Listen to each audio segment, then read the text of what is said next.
come out. Yeah. The rest of them.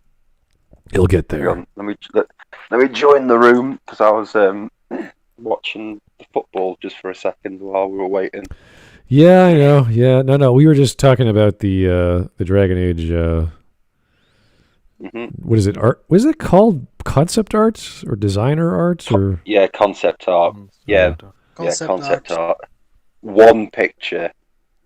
Yeah, thanks. And random, we got sad. Random Twitter user. Oh, you're in charge of Dragon Age now. Oh, where'd you come from? Anthem. Oh, wow. Yay. Oh, wow. Wow, it will be bad. That's gonna be great. Fantastic. Great pedigree you're coming from. It's really nice. Hello, darkness, my old friend.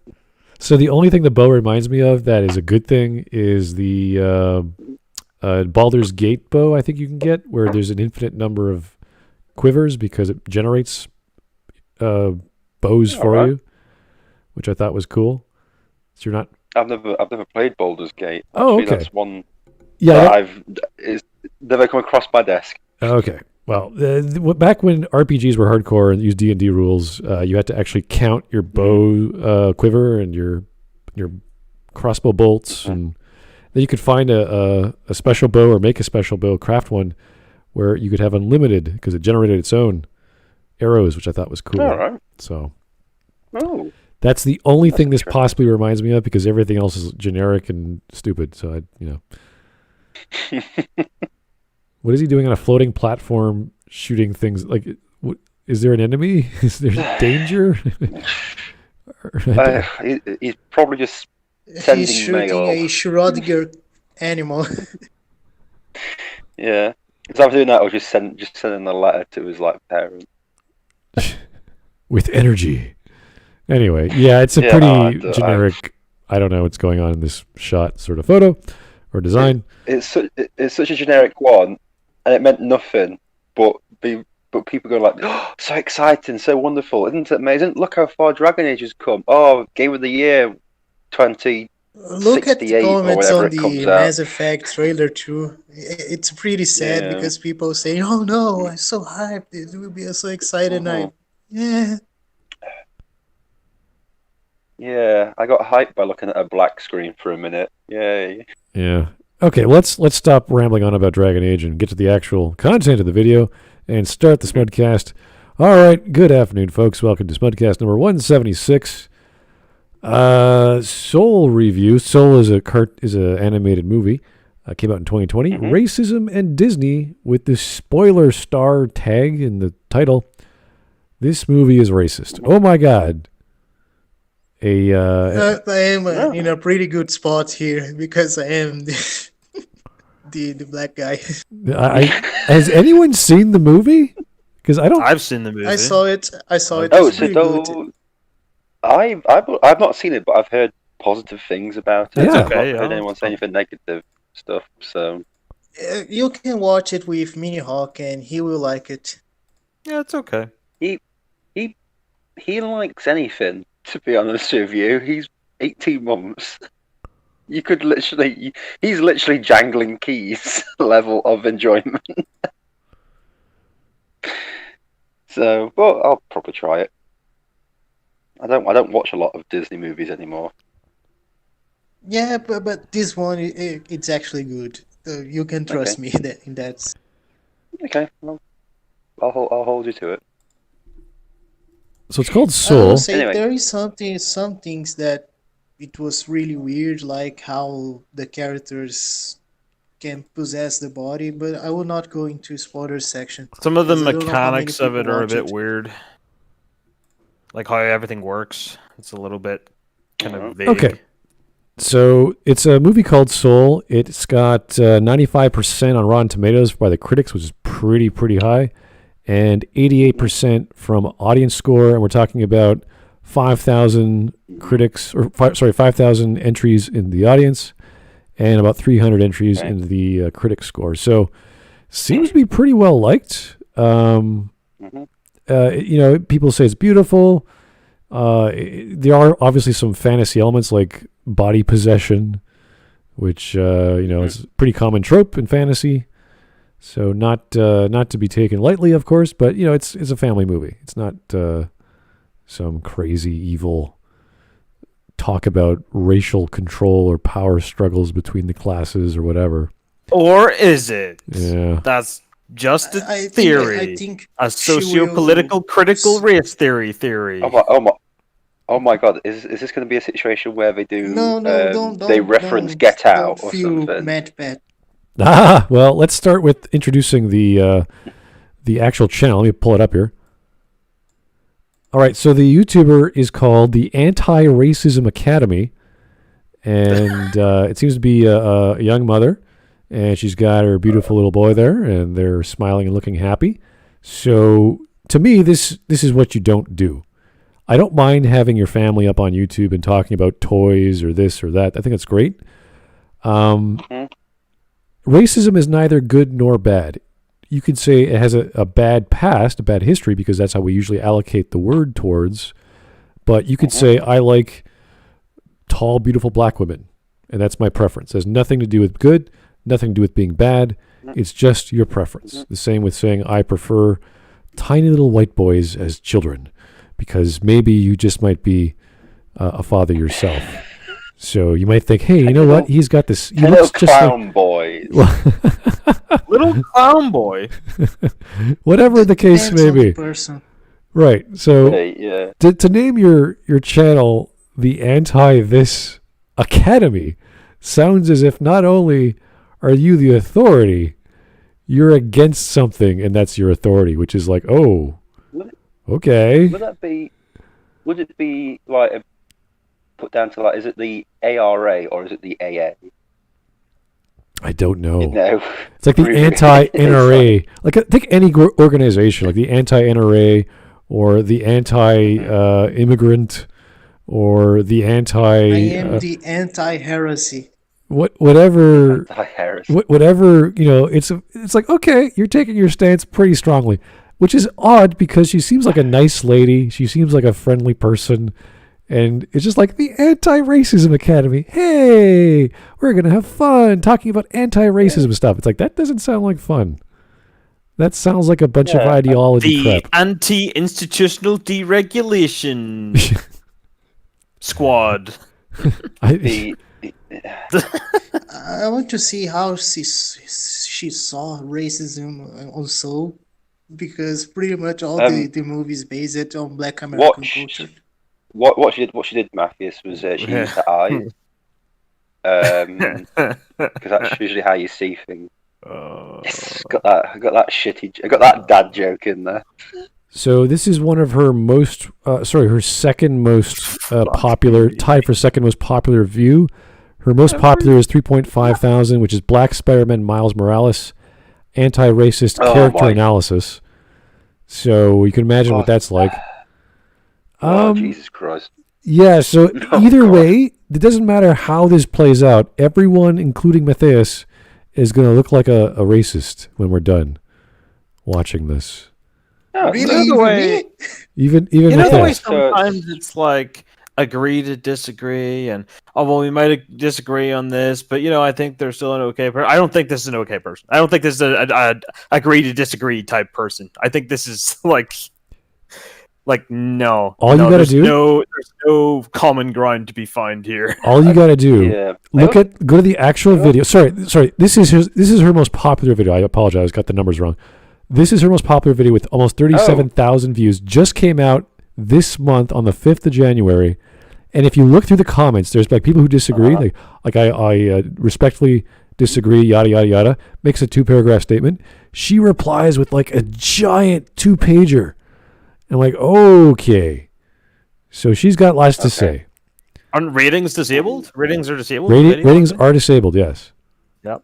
Mm-hmm. So yay! So after we do this, I'll be classed as a racist. So a normal Tuesday then. You are like a little baby. Mm-hmm. Anyway, so this Hawk is just a racist.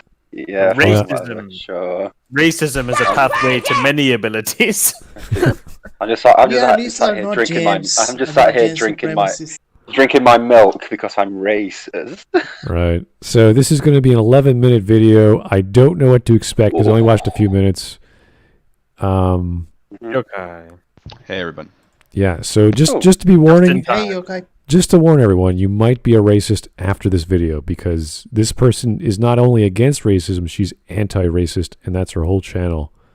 So we're not anti. At least I'm not anti-racist because I don't think She's not anti-racist. She's anti-white. Maybe. I don't know. I don't know. It's hard to grasp. What is actually anti-racist? Isn't that just not being? Because it's not just not being racist, is it? Being anti-racist is. I'm sorry. I didn't mean to like annoy people with that question. I just like to know where I stand. Let's actually pull up the word. When I asked that question. Or rather, pull up the definition. So, adjective, prejudiced against or antagonistic toward a person or people on the basis of their membership in a particular race, racial, or ethnic group, which is not a very good definition when you use the actual term to describe yourself or to describe the term. It doesn't make sense. Typically, one that is a minority or marginalized. So, again, this is what I originally said. It is a negative term in general, in history. But when you actually talk about it, it's any kind of preference towards race. That's a racist. If I say that is a black man, that's a racist statement. There's nothing bad about it. There's nothing good about it. It just happens to be what I see. And because I'm using the term black and then using it as an adjective.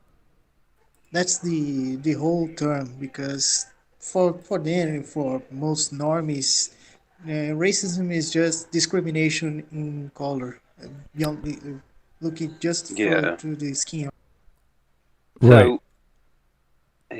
So the so it's just the anti version of it. There's people who are racist, who aren't racist, and there's people who are anti-racist. So I'm like, all right, what does that mean? See, this is what always confused me, because it's like I just see anti-racist as people who engage in reverse racism. No.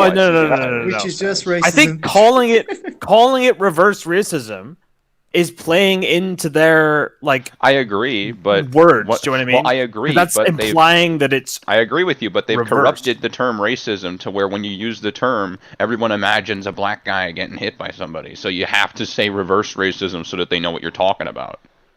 I just think it's conceding. Otherwise, people will just assume that some white person is out hurting somebody. You have to say it just for clarification. Yeah. Okay, so the actual definition for anti-racist is a person who opposes racism and promotes racial tolerance. Now, I think we all. I'd say it's more accurate to say a person who opposes perceived racism.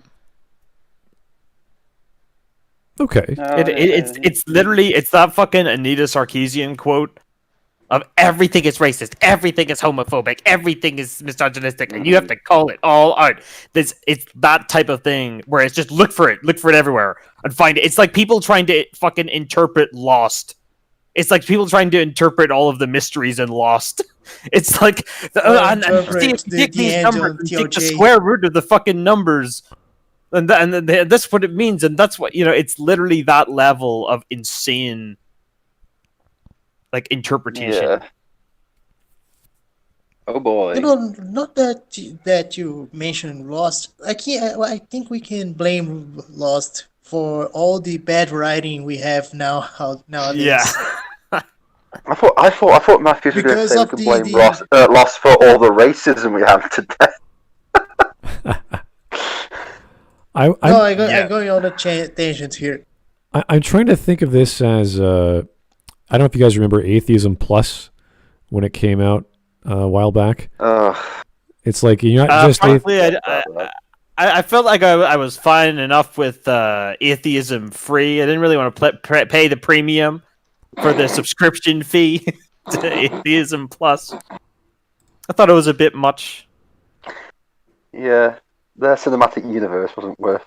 Yeah, you can't just be atheist. You have to be like this, and then a feminist as well as a this, and it's like, okay, whoa, slow down here. Yeah. It's just all these things that just don't follow at all, like complete non sequiturs.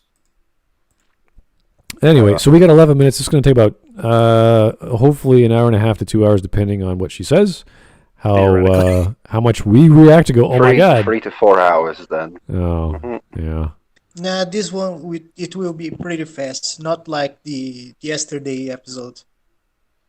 Well, that was different. That was a different story, yeah. So that's because yeah. we had a woman on the panel, so things just quadrupled in time. So that's just how it goes.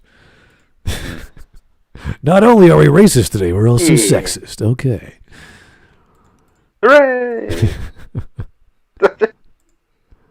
Oh boy. All right, here we go. Right. Unpopular opinion, but I'm convinced that Disney hates black people. Stay tuned to hear why the movie. Okay, that was a bit Right off if the fucking Disney bat. hates black Okay, people, if on Disney the hates black beginning. people, I would hate to hear what Disney has to say about white people. That's all I have to say about that. Yeah. How the fuck do you rationalize this shit, man? How, dude, on the beginning of the video, and I am playing it wrong. To be fair, it was kind of weird in Frozen when Elsa just randomly started beating her black slave for no reason, and then it went back to the plot, and it was never mentioned again. It was kind of weird, kind of a weird scene. Oh god. Yeah, it was. Yeah. I don't know why they included that scene, to be honest. Bit weird, but weird. Don't know if it really needed to be there. It was also really weird when no, I was gonna make a joke about the Ku Klux Klan, but I just can't be bothered. Whatever. I thought it was really weird and Tangled when they used her incredibly long hair to form a noose to hang the local token black person. That was kind of weird. That was kind of a weird moment. Person on Entangled. That was kind of a weird moment. Attention. Yeah, it's easy to miss. It's easy to miss. It's not on the screen for very long. All right, let's keep on going. Yeah, let's just is keep an going. example.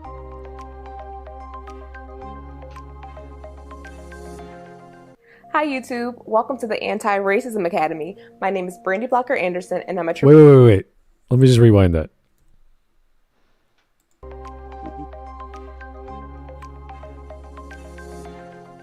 Hi YouTube. Oh my god, it's an LLC? Are you kidding me? She made a business name after this? Oh jeez. It's a real university.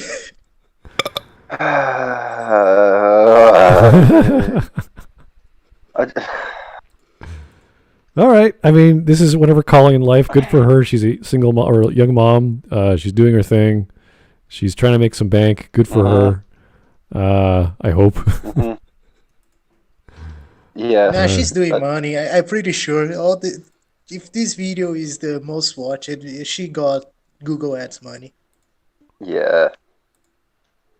Welcome to the Antiracism Academy. My name is Brandy Blocker Anderson, and I'm a triple Ivy League educated lawyer, Brandy teacher, Blocker. activist, and the mother of an adorable 3-year-old named William. In this video, we're going to discuss why the movie Soul is yet another example of Disney's anti-black bias. Okay. All right. Slow down. here. Okay. Slow down. What? Bias. The movie is based on Black American culture. What the fuck, bro? Anti-black bias. What's the summary of the movie again? He dies. Yeah, that's it. The black Yeah, man dies. He go to the afterlife. He dies. He becomes a He soul, trained, and then he's and trying to he get back to becomes his a body. teacher. Okay, here it is.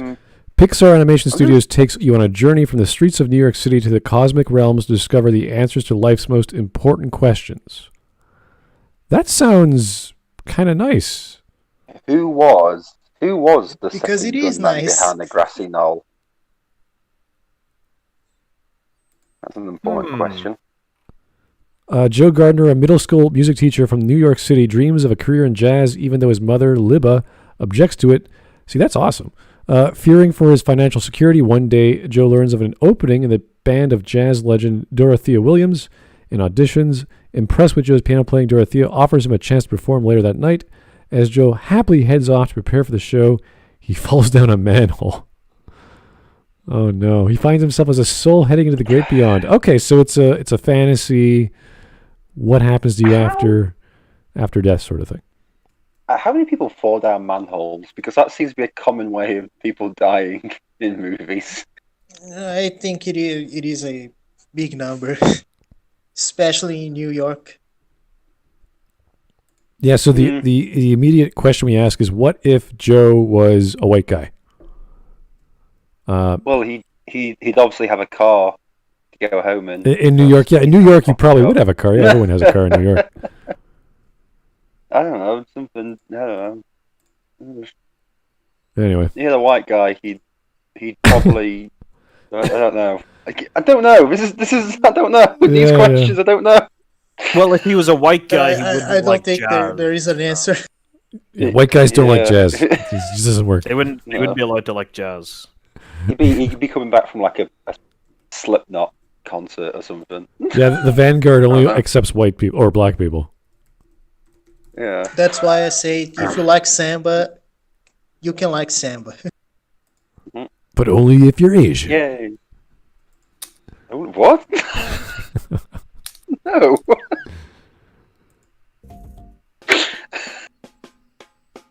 Will audience watch you ever if they're noticed black that- the whole time? What was?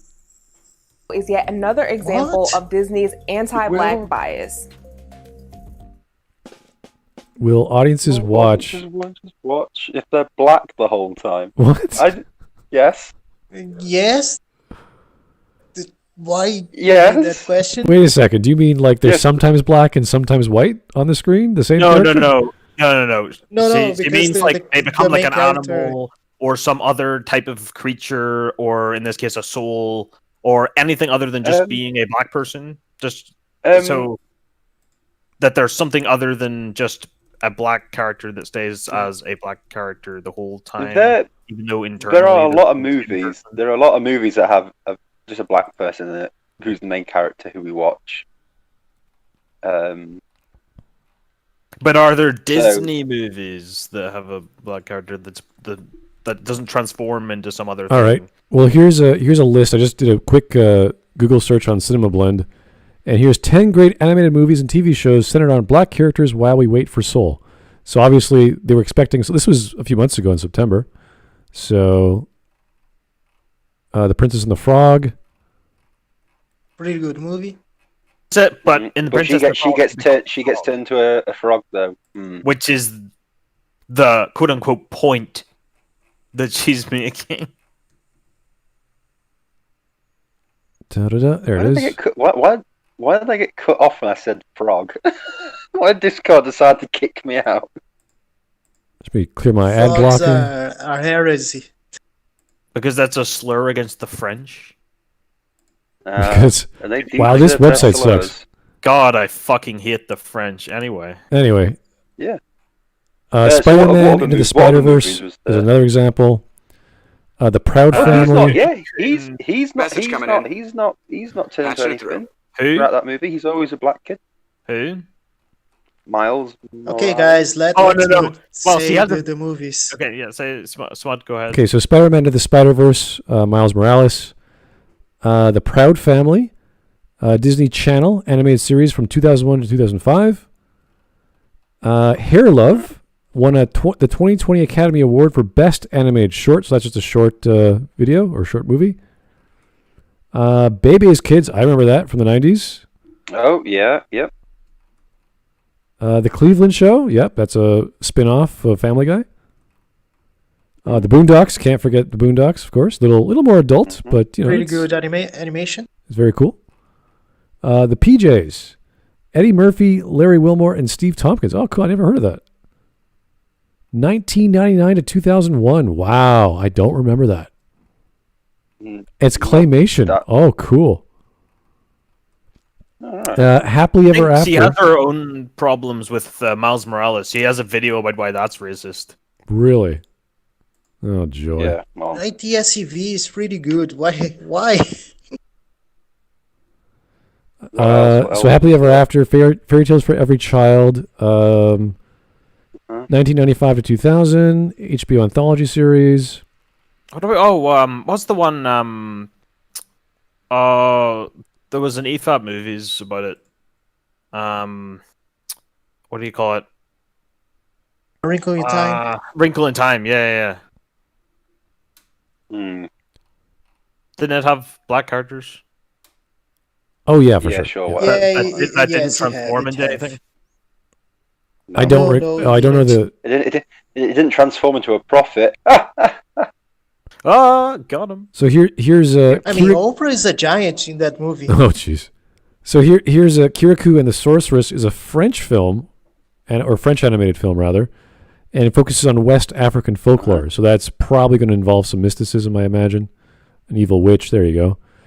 So this is pretty typical for Disney. They always have magical, mystical elements. And I remember, again, I always talk about the Cinderella, I think it was 97, which had, was it Brandy? What the hell was her name? With Whoopi Goldberg and Whitney Houston as the fairy godmother. So, we have shows specifically tailored or catered to the black demographic, I guess, with black actors.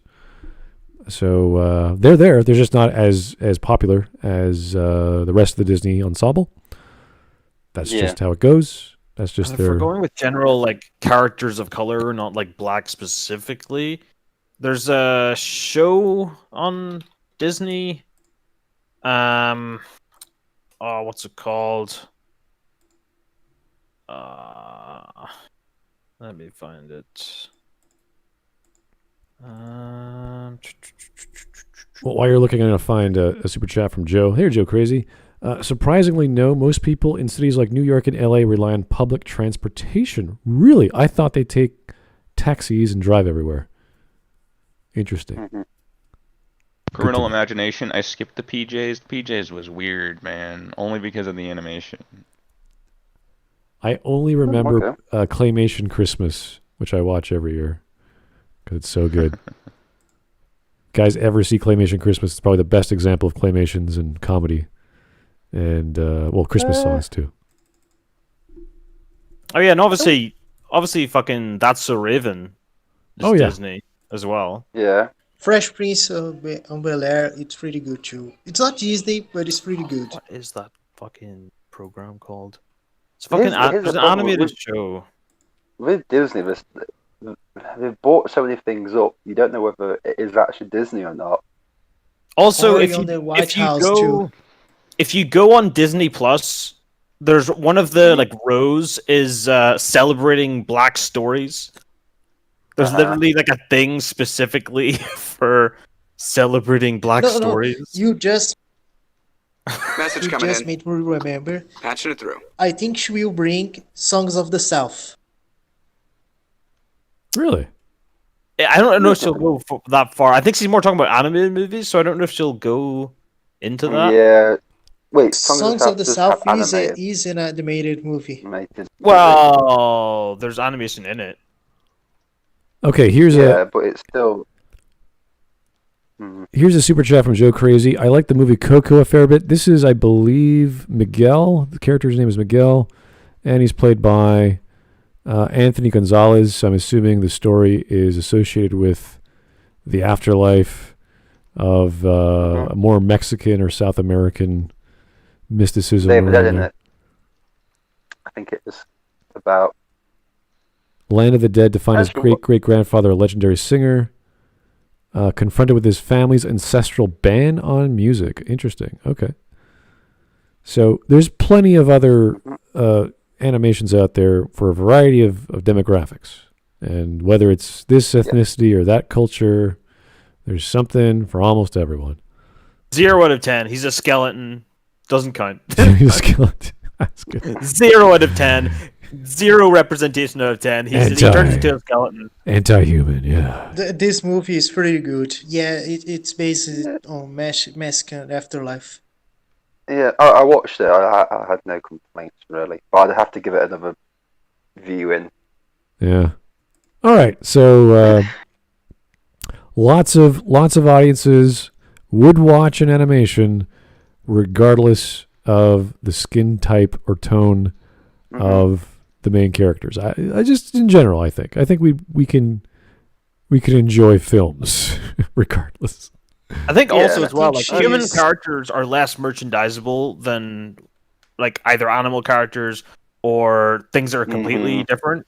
Like those kind of things are just way more merchandisable than just a person. I would argue it's more fun to have fantasy elements drawn out in 3D or 2D or whatever, Because why else would you animate something if you're not going to have some whimsical element or some sort of cool thing? Like when you look at Miyazaki films, they're always something about Japanese folklore or magic or the afterlife. It's always very, it's magical. And that's like poetry. You want to have this sort of romantic magic element to it because you want to be entertained in that sense. If not, just do live action. So. Yeah. Also, yeah, like animation allows you to do a lot more than what you can do with Animation, live you action. have a lot of potential to do various types of stories. Yeah. Okay. Let's keep going. Have you ever noticed that Disney has a tendency to turn protagonists of color into animals or otherwise fail to show them in their human form? You would think Disney would have learned this lesson from the backlash against The Princess and the Frog, which featured the company's first... Whoa. I couldn't even read those. A bunch of fucking out-of-touch journalists were upset. She lost the point of all these movies. All these movies, the fact they are transformed into something is because they want to resolve this. They want to get rid of this form. Also, you talk about the Emperor's New Groove. Why are you? Yeah, she used Cusco as an example, which is a terrible example for what she's trying to say. Because first of all, Cusco is everybody's favorite fucking character. Okay, Cusco is everybody's favorite character because he's hilarious. Is amazing. He's great. Well, here's the thing. He's not a llama in his series as well. And she was just arguing that people of color aren't in positions of authority, and then she immediately hones in on a character that's an emperor. So that also, all the movie on Cusco, on the Emperor's New Groove, is on the Incan Empire, so... And so he's not black! Yeah. Oh, but he's still a character of color. Also, is it Brother Bear, that one that she also showed? Yeah, it's Brother Bear. Doesn't fucking matter, he's Brian, that's all that matters. He's not nothing wrong. He's not pale and ginger, so he must let me know be if a I'm wrong. person of color. So correct me if I'm wrong, but didn't Cusco get cursed to turn into a donkey because he was a dickhead? A llama. A llama. Well, they were trying to kill him, but they used the wrong potion. Yeah, they gave the wrong potion. That was it. It was not a curse. It was literally. Oh, what's his name? Yzma tried to kill him, but Cusco. Yeah, got the wrong. Cusco's poison. For Cusco. Yeah. The poison made specifically for Cusco. That poison? Cusco's poison. Message coming in. Yeah. Pull the lever, crunk. It's just such a bizarre thing to be angry about. So here's 210505. What about Brave, where the mom turns into a bear? Now, Brave is a story about a little girl who's a redhead, I think? Well, that's not the main character as well. So, she's Scottish, so nobody cares. Yeah, she's just another white girl. Yeah, whatever. Yeah, but not just that. She's also a Scottish white person, and they're like really low down on the list. The Scots. Who cares? The only way that it would be okay without changing the whole story would be if they what is her solution? Recolor Cusco to be white? Then she would have said it's racist because he's not white. Mm-hmm. So how do you win? There's loads of films where a lot of Disney films and animated films where people get turned into animals. Yeah, look at Beauty and the Beast. That was a white guy. They got turned into the Beast. No one complained about that because white people aren't weird, except for really liberal white people. They're really weird. The French and the Scots are pretty weird. Racist. Yeah. It's not racism against French people. You can't make fun of them. Because French people, it's not racist because they're not a human race because they're not human. Jeez. God, I fucking hate the French. Them and their soft cheeses and their wines. Siler is watching this. We are saying these things. And they're Siler's watching it. Good. That'll kill me in Among Us. Fucking French people. Siler's got to be. You know who you are. Siler is my favorite Among Us player. He's so quick to say, nope, not me. He's quiet the rest of the game.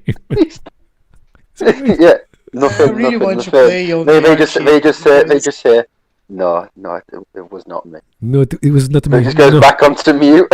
Yeah, that's it. I was in electrical. That's it.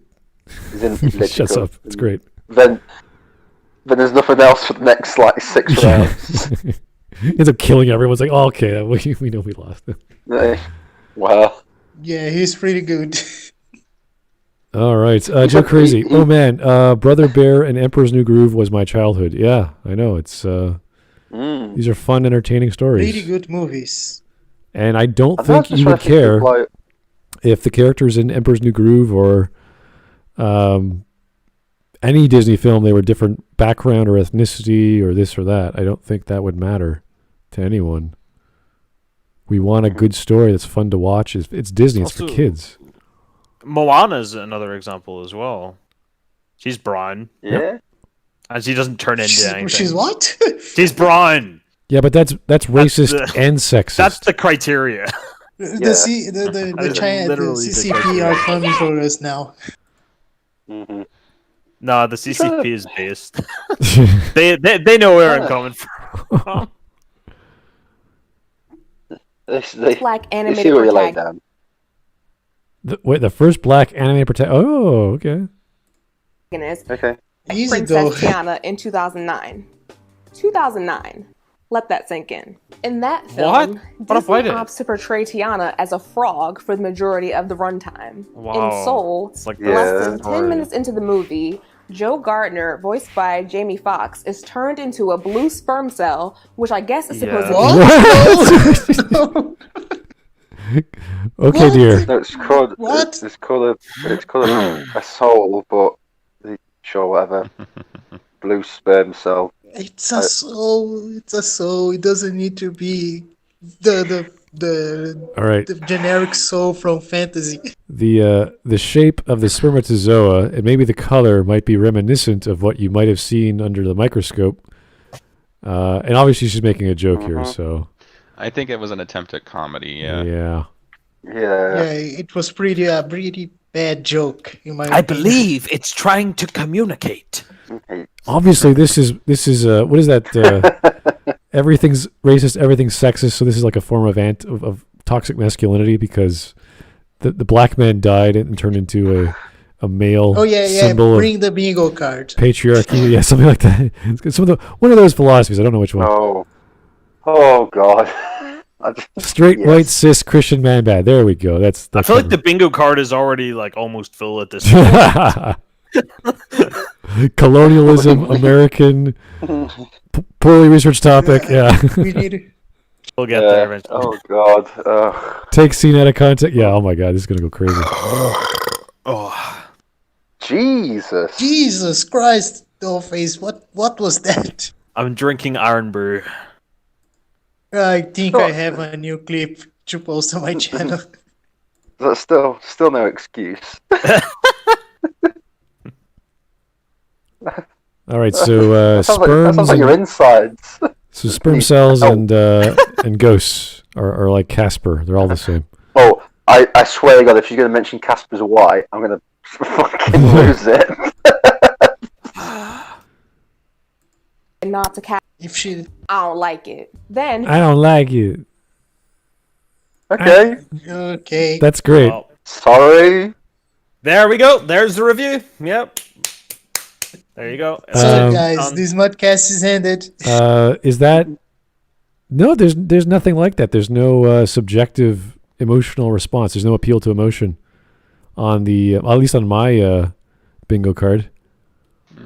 I just don't like it. I am okay. Sure. Okay, great. Gonna say why you don't? Oh, you moving? You're just going to the next point. Oh, okay. Glad you wasted. Is she gonna start bitching that this black man is too thin or something? Like what is he gonna? What's the next argument? I don't know. I think we can move on. Yeah. Yeah. when his character has the opportunity to get back into his body, the Opters right to turn him into a cat, while leaving Tina Fey to inhabit Joe's body. Wait, did she say the Opters? Oh no! From that point, Did he say the Opter's right? The Opters. Let me turn I don't on. know if Am I you said losing my that. mind here? Let me turn on Put it back. comments. Yeah. To get back into his body, the Opter's right to turn him into Yeah, the Opter's right. Yeah, she says the fuck? optors. She meant to say I think she meant the writer's opt. Authors. Authors, I think that's what she No, meant. I think she meant to say the Authors. writer's opt. That doesn't sound right. Because he said it the wrong way around. She said the Yeah, Opter's right. I think she meant to say the writer's opt. I think it's just which a I guess is supposed to spoonerism. be a nod to Casper. I don't like it. Then, when his character has the opportunity to get back into his body, the Opter's right to turn him into a cat, while leaving Tina Fey to inhabit Joe's body. But why? From that point, Again, Gee, I don't know. You're missing the point. You're missing the point of the movie.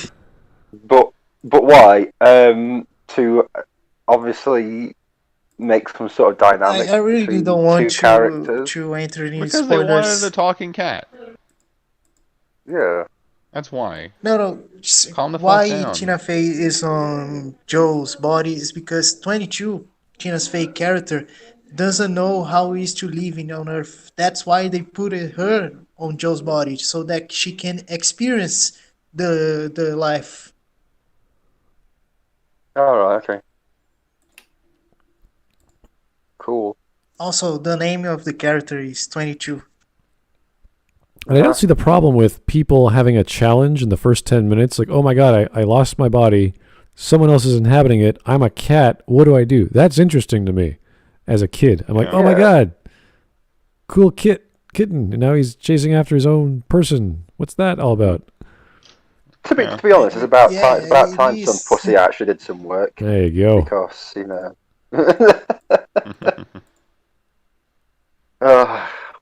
I'm getting cancelled for that joke. That's just all racist. That's all it is. Yeah. No, that was sexist. So am I allowed to do that one? It's just that their arguments can get so metaphysical in nature that they can just call anything racist and there's nothing you can do about it. Mm-hmm. Yeah. Oh, It's like, is it possible to make something that's not somehow racist? I don't think it is. Well, in this regard, I think she just doesn't like it. So. I don't like it. Yeah, she just doesn't like it, so she's just insisting that it's racist in some way to back up So her not liking it. I'm still remembering 2000. I'm still remembering 2009 because I'm sure that will come up somewhere. I hope. Is it because do you not like it because you just want to stare at black people the whole time that you're at the theater? Is that why you just want to stare at black people? But why? Why do you want that?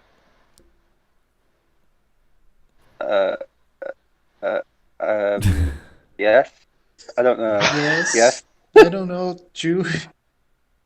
Well, bro, I'm just here to make up numbers. I didn't write this. when you introduce yourself as this whatever, she has all these degrees and this and that. It's like, okay, appealing to authority already. Oh yeah, she. Yeah. She introduced herself with all these degrees and then went, I don't like it. Like, Well, she introduced herself as a lawyer. What a lawyer needs. Damn, it's kind of crazy how black women are the most educated demographic in the U.S. They're so oppressed. I just laugh. I was a lawyer, Your Honor. Fucking crazy, bro. My client didn't murder this person. Your Honor, this client is not black. Clearly, he is innocent. I rest my case. My case. All right, Joe Crazy. This broad is going to make us defend Disney, isn't she? Yeah. No. I'll find problems. Just this mole. Just this movie. I don't know why I want to defend Disney. You must defend Tina Fey from the black woman. And animal possession or animal spirit possession, whatever you want to call it. This is one of those positions where no matter what you do, it's wrong, isn't it? Oh yeah, everything we say, we're totally racist. Every single thing, because we're in opposition to this. Mm-hmm. That's what I said. Even talking about that. I'm saying how like sometimes you're in a position. Tom.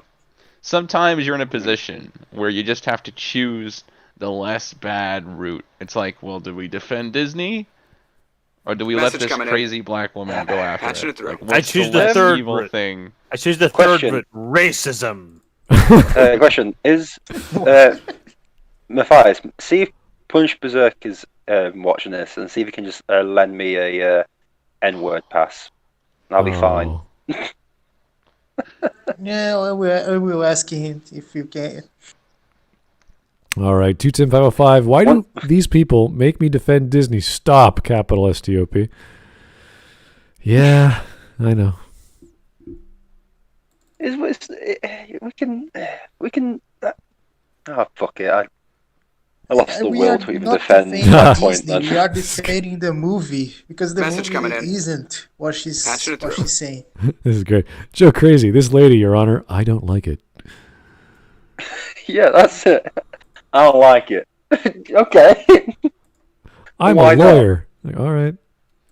She did even worse than like the subjective reviewers. She didn't put anything as a reason why. Apart from I don't like it. She is doing that a was it. subjective review, but it is not even a consistent standard from. No. But as in like, at least people just don't go. Oh, I didn't like it, and then move on to another point. At least they make up some sort of bullshit. I don't like it. Yeah, we need some rationale. I don't really care if she likes or dislikes something, or you guys say you don't like something. Just give me a reason. Explain it. That's all I really want. Any reason, anything. Could be 5 words. Anything is good than nothing. When we get like renegade cut saying, "Well, I traveled to 2 countries and now I'm a anarchist," you're like, anarchist. "Wait, I'm an anarchist now." Like, wait, why? So, yeah. Anyway. I don't like it for no reason. Anyway, I'm an anarchist now. Well, she doesn't like it because she just wants to stare at black people. If you go to the movie to stare at black people, then it's understandable why you wouldn't like it. Yeah. Get to look at black people. She doesn't want to. She's not there for the writing. Oh my god! Can we? She's can not we there go for the through all? aesthetic. Can we go through all the memes just for this one lady? She just wants to stare at black people. You're watching black people movies. Just go to a museum. If you want to stare at black people, go to a museum. This is a movie about black space wizards. Okay, dear. All right, let's keep going, guys. Joe, to communicate with the world, must negotiate with Tina Fey's character to carry out all of his dialogue and desires. Then, when he's finally able to switch back into his body, she pulls a, "You know I can't give you the keys, right, babe?" Oh my god, Tina Fey literally absconds with his body before he gets it back around the 1 hour and 12-minute mark, only to opt to become a sperm ghost a second time, turning Joe into a blob and then a cat. The word opt, and then having Tina Fey voice Joe's character are all ways of avoiding true representation.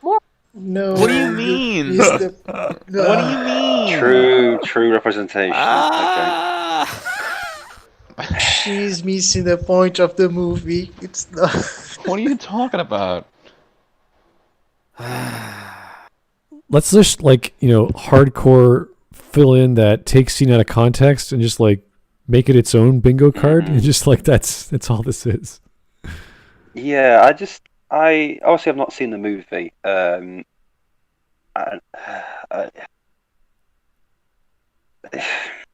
know. I got nothing. I just feel like if I'd had seen the movie, she'd take it out of context. When she said he looks like a blob, that was the shape of his face. Whether his face is blue or black, it makes no difference. It's still the same shape. So no. Yeah. I assume during the movie he finds. This is what I'm assuming. The reason I assume that Tina Fey's character isn't like a bad guy. No, she isn't. Yeah, so Tina Fey's character is basically a soul in the pre-life. Like, so it's like she hasn't been born. And she's so old because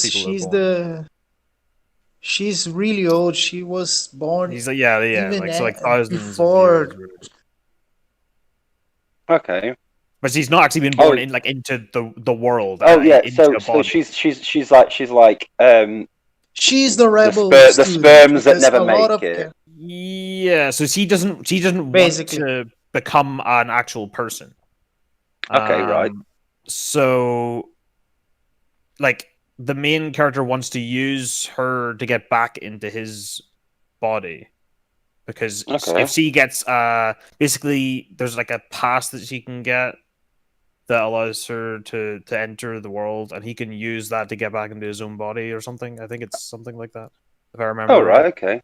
So, but then it ends up, when they go through the portal, they have this body switch thing where he ends up in the cat and she ends up in his body, and then they have to do some shenanigans to get him back into his body. But during the course of that, she starts to appreciate life, and then she starts to actually want to live and want to be an actual person. And that's where this scene where she refuses to give up the body happens.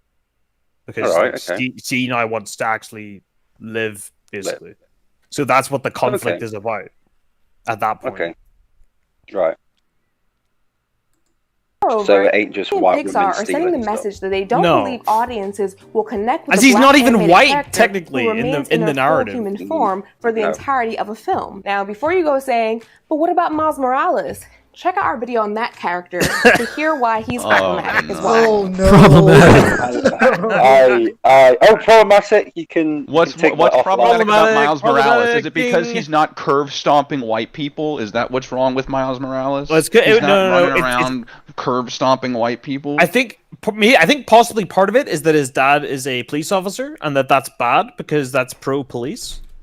Yeah, and everyone knows that black people don't have dads, so. Dude, hey, if I'm going to be called a racist, I'm going to go full out. No, I'm joking. Well, look at her bookshelf. A is for activist. B is for blacks. No, I'm kidding. And C is for. I actually went back to my monitor because I believed you for a second. But he's right about the A is for activist, though. A is for activist is really there. Oh my god. Yeah. Good Lord. The next one is White People, Why We Don't Need Them by Rachel Blackman.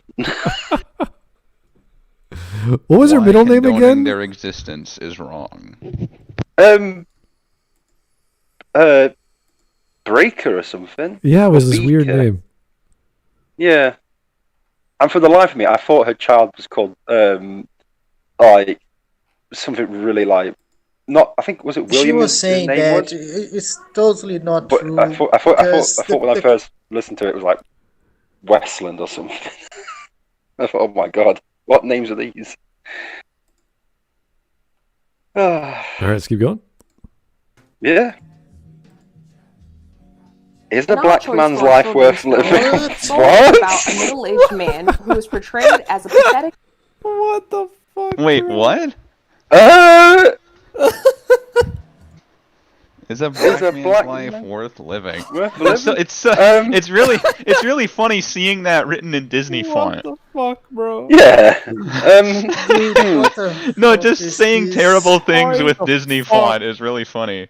How the fuck is this what you take from the movie? All right, let me just. I don't know if you guys can see this, but on her subscription, she's got all like PBS and this and that. One of her subs is Renegade Cut. No. Of course. Wow. A billion-piece jigsaw has just fallen into place. Wow. I'm not surprised at all. Is a black man's life worth living? These are the questions. How do you answer that question? How she saw that in the movie? Why the fuck? Like, there needs to be more context to the question. The movie is not even talking about because oh my god, black, it's because he doesn't live his life. He changed his icon from the character from that video game to his bald-headed self, just looking at you like he's going to kill you or something. What? Who's this? What renegade? Oh my god. Yeah, I can't remember. Was it Disco Elysium was the original? And the reason why he chose Disco Elysium character was because that was a video game that sort of poked fun at capitalism and communism equally, which was kind of cute. Mm-hmm. So maybe he got bored of that and just said, okay, gonna terrify people now. Okay. Joe Crazy has it spot on. That is what Renegade Gut's facial expression looks like. It's just that emoticon. Yeah. Why would you ever show your real... Well, Hawk, you're gorgeous, so obviously you would, but, you know. Well, yeah, see, this is why I hide behind an avatar. If I showed my real face, it'd just be like game over for everyone else. Oh. Wouldn't be much point. Anyway, is the black man's life worth living? Let's get that answer from... You just want to watch a movie about black people walking around? Mm-hmm. Enjoying jazz? That'd be nice. There's a lot of movies that she can do that. Yeah, but...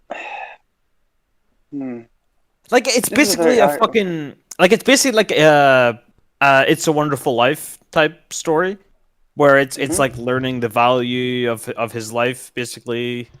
kind of thing. It's the same idea, I would say. Like it's in the ballpark of that kind of idea. Yeah. So it's like it's not. Yeah. It's a relatable story, kind of. It's like a story that resonates with people because it's sort of like there's reasons to live. That's the whole point of the fucking movie, is that there are reasons to fucking live. I don't know how the fuck. I think she will point it out because he decides to not be on the band in the end. All right. Okay.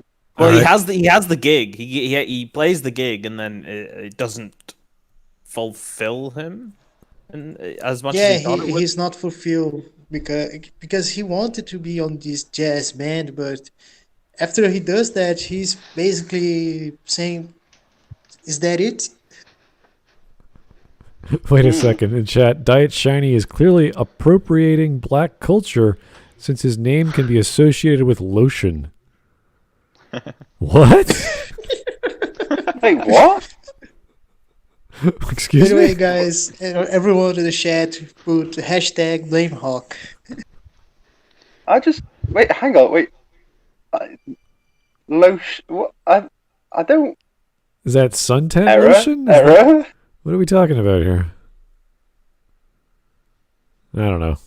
I don't know. I don't know. Lotion. I feel like Jack. Also, it's been a long time since it's been called Diet Shiny by the chat. That's interesting. Anyway, it's an old meme, but it checks out. let's just find out whether Disney makes the black man's life worth living. Mm-hmm. An odd choice for a children's film, Soul is about a middle-aged man who is portrayed as a pathetic failed jazz musician who takes his job as a middle school band teacher for granted. And after getting his body back from Tina Fey and accomplishing his life goal of getting a spot in his idol's band, he decides that that's not good enough and opts to literally die to allow Tina Fey's character to live. Like I mentioned in our video on analyzing kids' content for racial bias, the idea that anti-racist kids' content would or should die to allow Tina Fey's character to live. Like I mentioned in our video on analyzing kids' content for racial bias. Oh boy. Fucking boy. Oh. Okay. The movie, they gave him the guys that managed the afterlife. They gave him a second chance to live. Look at that evil He doesn't smile. die. That evil smile. There's just fucking nothing behind those eyes. Much like my avatar's eyes. Because it's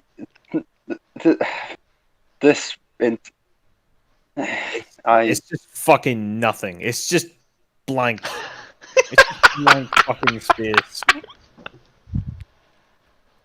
I like how she's referencing all her other videos where she's already made her point. It's like, I made this point over here, and then I made this point over there. Like, well, good for you. Well, actually, I'll give her credit for that. A lot of people that engage in this kind of stuff, they don't do that. They just make up terms and then they don't do it. Well, like okay, in a couple of our past videos, and on Morning Nonsense, I'll talk about how they sometimes will just say things like they're givens when those things are like those statements alone could be whole videos. At least she's doing that. I actually give her credit for that. I'm not gonna make fun of her for that. Usually, I just think she's wrong. That's all I think. I just think she's wrong. How good those videos are, which when you there is no way a video titled "Anti-Racist Kid Content" is going to be good. No, I think it's wrong and I think it's fucked up, but I give her credit for doing it. Like, we need base kid content like fucking Paw Patrol. That shit is fucking based. When you get references to other stuff, whether it's an essay... Aren't they trying to get rid of Paw Patrol? Yeah, they're trying to get rid of Paw Patrol. Yeah, one of them's a flop, right? Yeah, one of them's a cop. The last stand of implicit white identity. Well, when you have a reference to any of your videos or your content or a book or this or that, you can't just say, well, here's this thing that I said before. It's like, great, you did a thing or someone else wrote a thing. I don't care. What's the point? Give me the actual argument in a sentence, and then you can keep going, because then I can say, okay, I can reference that later. You don't okay, so you're saying that so your criticism, and I'm saying this because I actually want to make sure I understand what you're saying, Smud. Your criticism is that, yeah, she's referencing the videos, but she's not giving us a summary of what they say. Is that it? What's the point of, here's a picture with this thing on it? It's like, yeah, and? What's the point? Okay. No, I get you now. Yeah. Okay. Yeah, but also the fact is, like, to get her to her defense of what she said, we've got to trawl through another video to try and find her point. And it's like, when she could easily just say it here. Like, you imagine everything she does. I've already talked about this. I've already talked about that. It's like, no. Give me a reason. No. Make your point. Keep going. Or at least, if you get, oh, hello. No, Snake. It's just a text. Yo, hello, racist department. Snake. They are looking for you, Yokai. Yeah. Yes, hello. This is the base department. Yes. Mm-hmm. We deal with racism and sexism. How can I help you today? Let me pass you over a to black woman? Well, you've come to the right place. Disgusting. I hope this video doesn't get demonetized. Well, The character of color would or should die for a white character is racist. She's not white. The character is not white. Fucking white. She's a fucking. She's a blue bob. Huh. So wait a second. You have a person of color sacrificing their life for another person, and that's bad?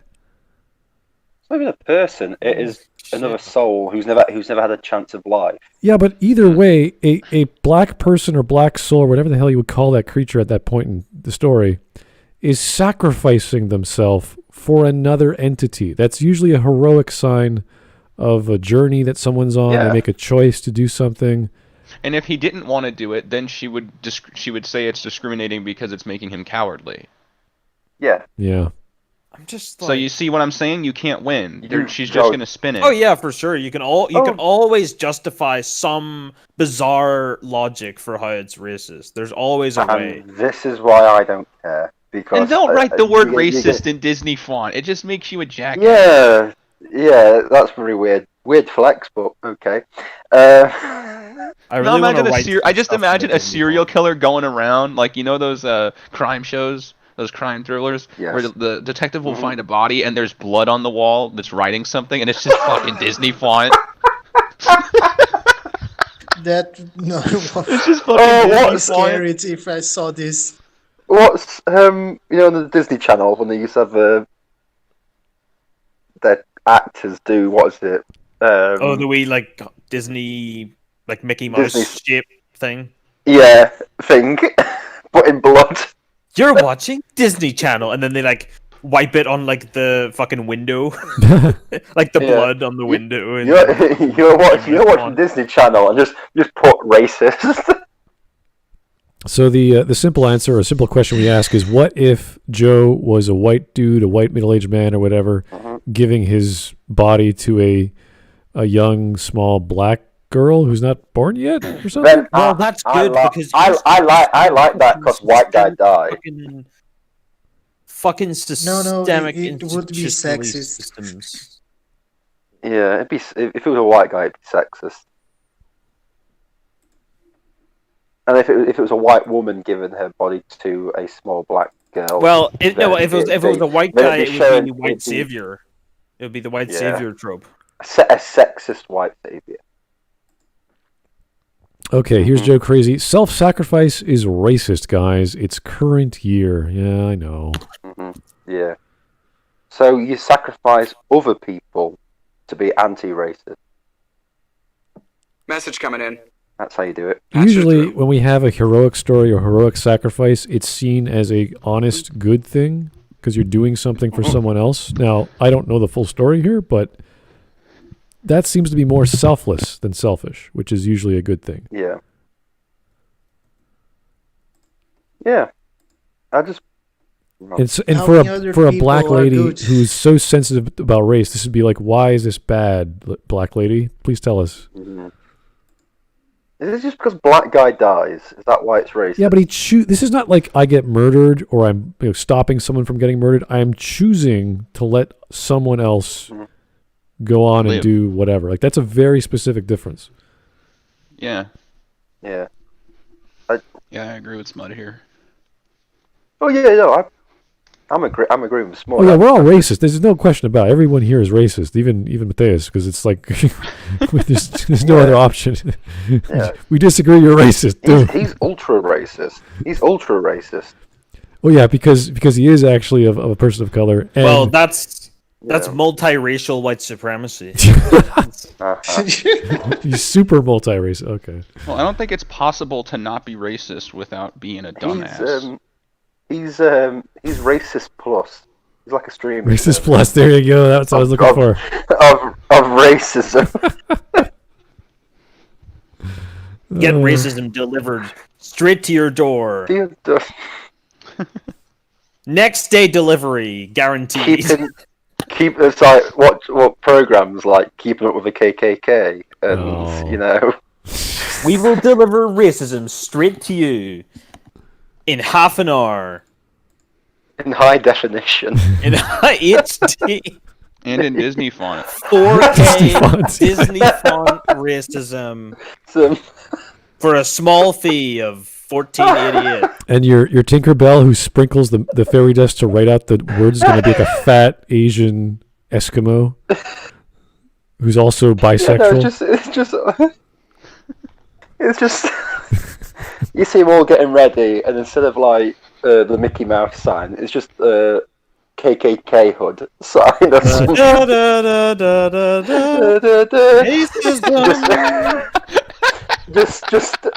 I think was it the star thing going over a burning cross? Or is it a burning cross? Yeah, then you get the Lamar roast Franklin meme. Just the guy just walks out. Yeah.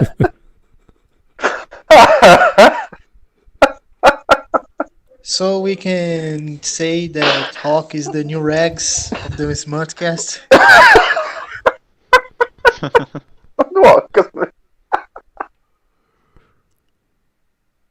This is great. All right. I'm just thinking of more horrible things to put in this racist plot. Please do continue. All right, let's go. According to the plot, Tina Fey's character didn't need someone to sacrifice their life for her to live. She opted not to live for thousands of years. Stop using the word opt. Gaslights Joe. You missed the entire fucking film? Somehow a monster, for reminding us that the only reason she got her spark was because she was in his body. Did you miss the entire fucking film? She missed the point. Oh my fucking god! Yes, at the start, the character didn't want to live. The whole point is that because she spends time in Joe's body and learns what living in the world is like, then she does want to live. So by that point, she does want to live, and then she sacrifices her right to become a person so that he can get back into his body, and then he returns the favor. Fuck. Yeah. So you trying to tell me that's actually kind of an interesting idea. Yeah. So the two main characters go on, a journey where they both grow. Yeah. They both learn to appreciate living and life and the small things. Well, I don't know about you, but that sounds pretty racist to me. I mean, yeah. How dare you enjoy life in the systemic institutional systems of institutional systematism? Only racist people enjoy their life.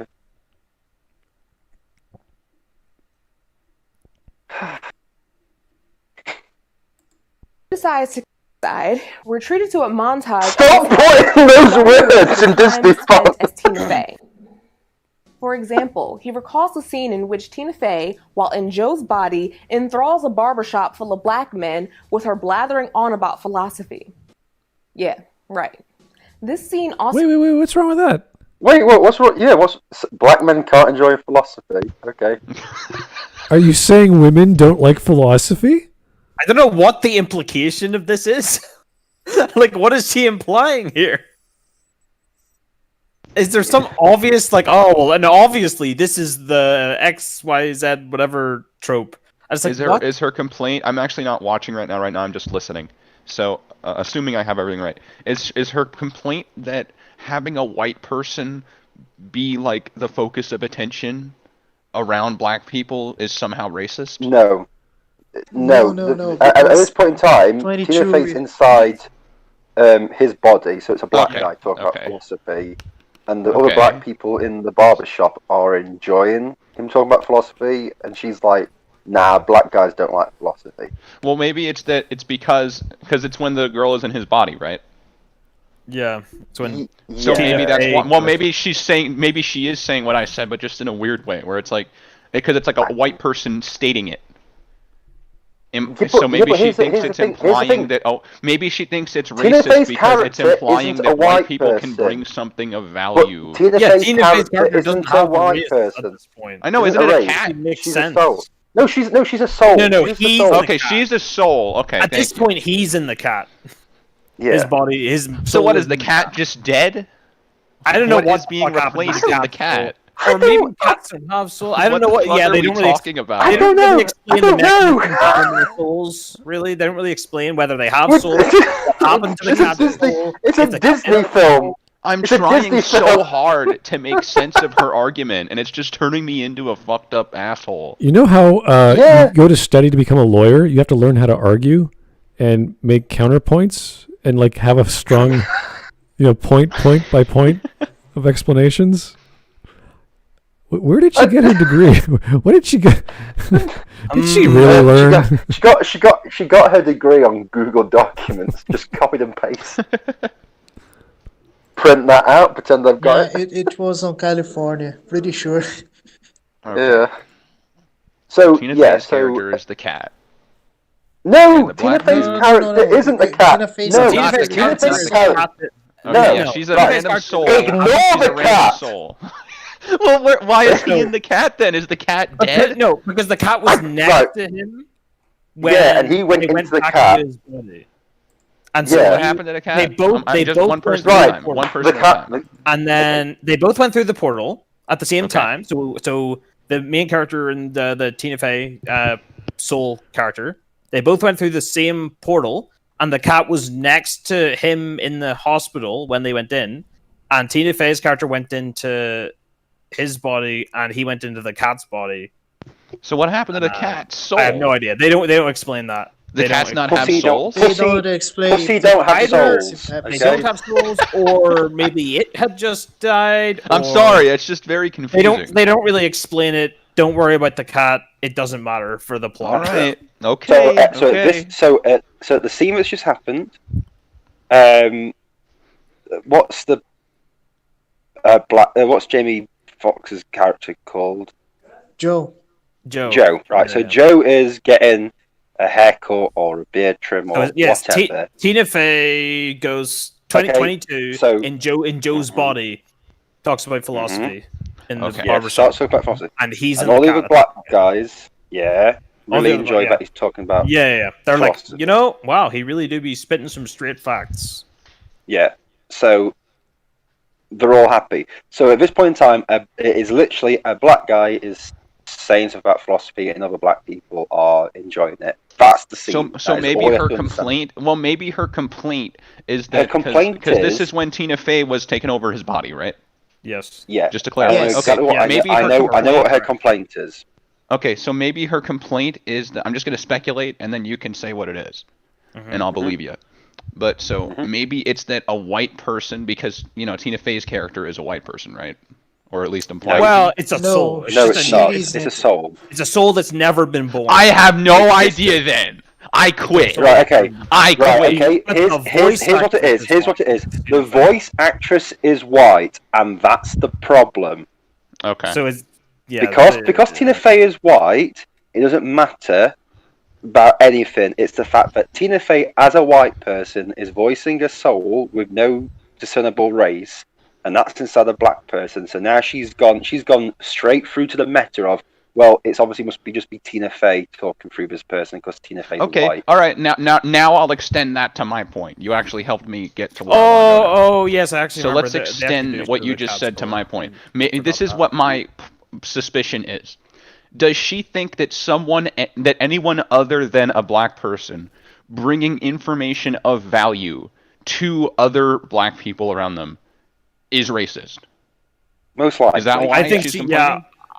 Even to the point where a white woman voicing a character who just so happens to inhabit a black person's body during the scene is racism. Yes, that is.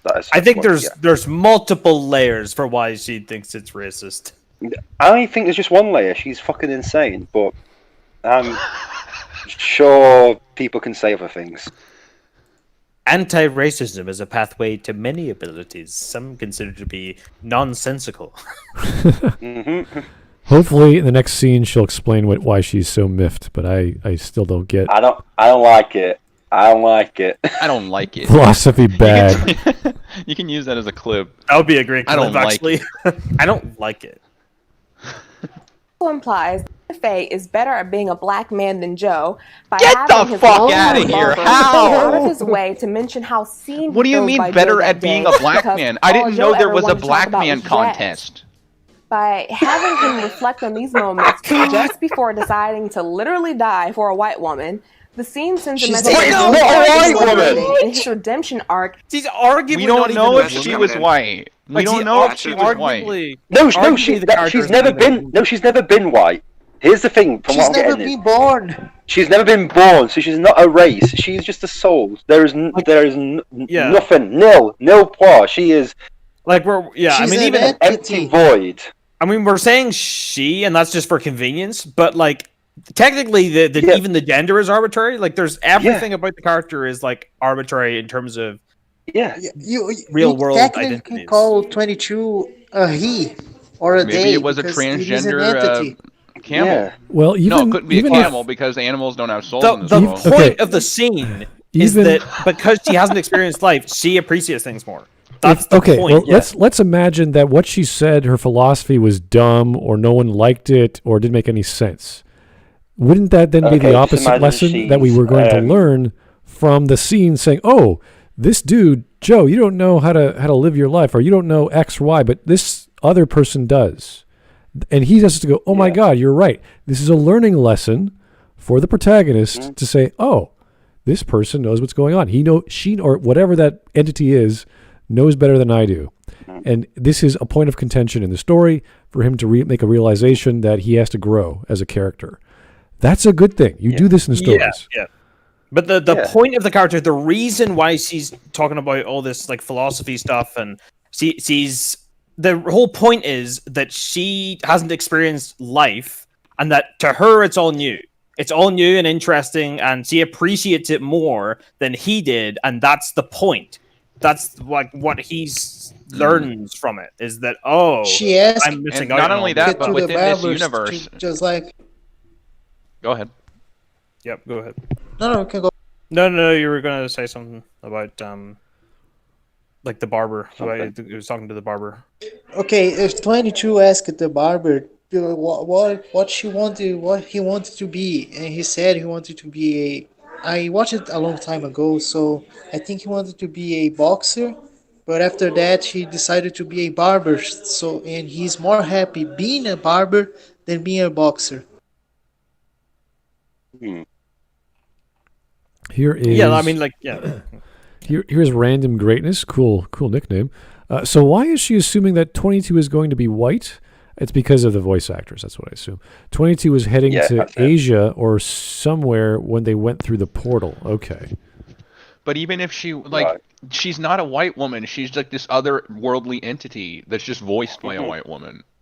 Yeah. So there's no dimension of privilege in that character. You can get anyone to voice any sort of character. It would be far-fetched for her to not experience life in a way that was more enriching than him, because he was depressed. Wait, you're saying, and also she's heading towards Asia. Is that what it said? Oh, at the end, it only really shows you her vaguely going like towards the world in general. But if you want to be specific, if she's going for Asia, she better hope she's not a female. She's heading towards Asia because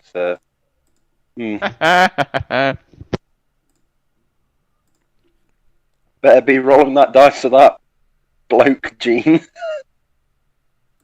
Lies in death, as his choice to die represents his realization that he's been taking his life for granted, and therefore Tina Fey deserves to live more. Earlier in the film, Joe tells his mother that he's afraid that if Did you miss the part in the movie where she gave up? First of all, she gave up her ability to live in the first place, so that he could live. Like that was initially the thing, and then he returned the favor because he gets his opportunity at life. The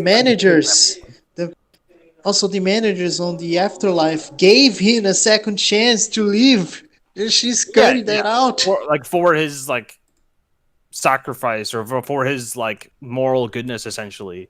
They basically reward him for that. But the whole, at this point in the movie, when he goes back to basically sacrifice himself for her, she'd already sacrificed her chance at life for him so that he could do the gig. So it's not one way. It's not a one-way street.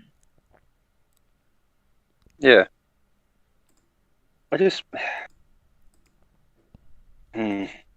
this just feels like she's taken an entire movie way out of context. She's totally is.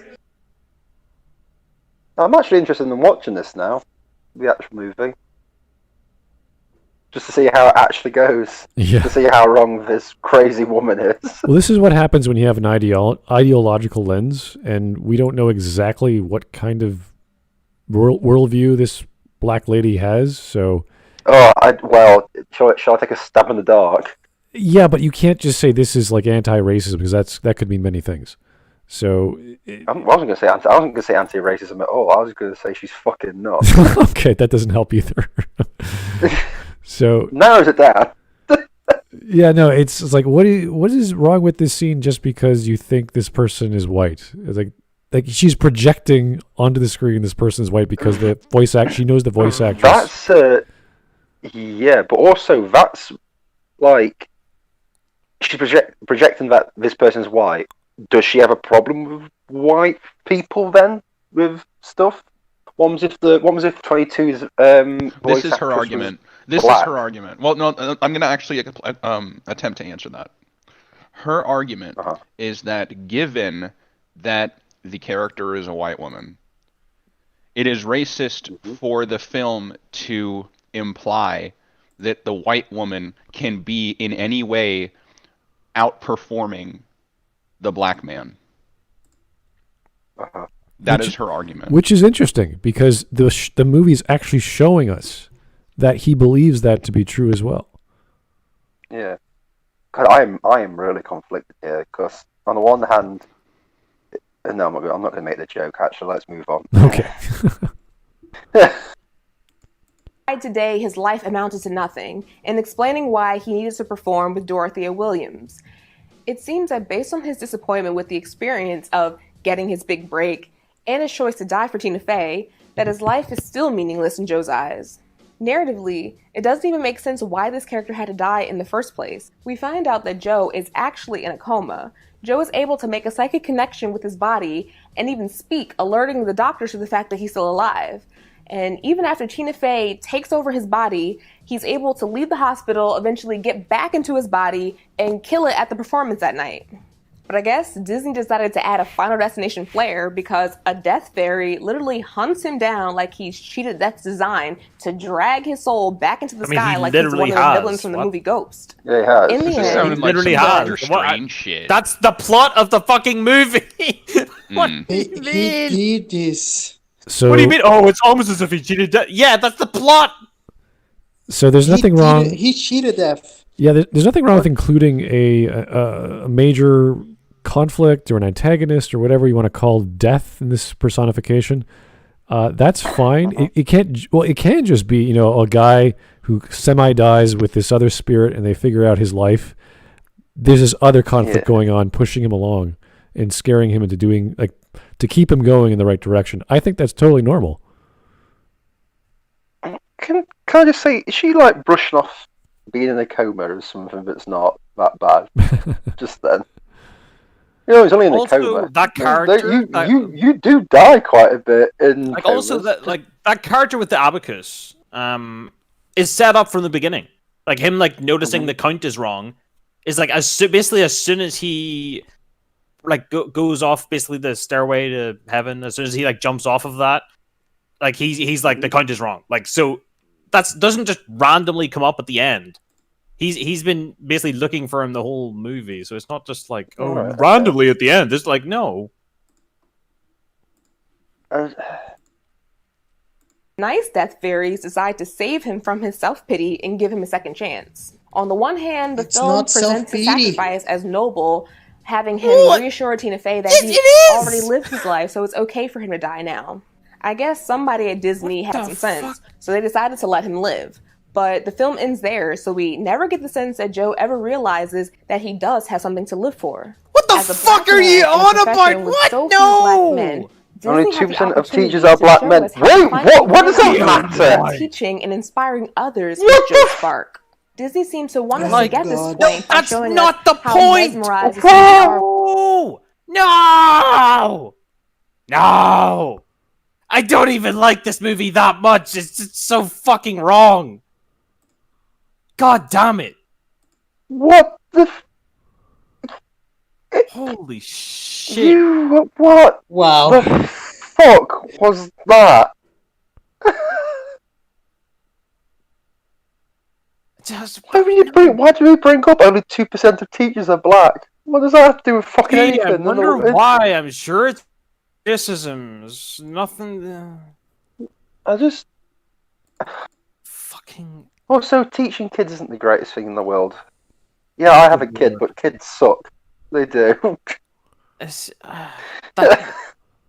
not. They explicitly say in the movie that the idea of the spark, this is the thing that's referenced throughout the movie, is the idea of a spark.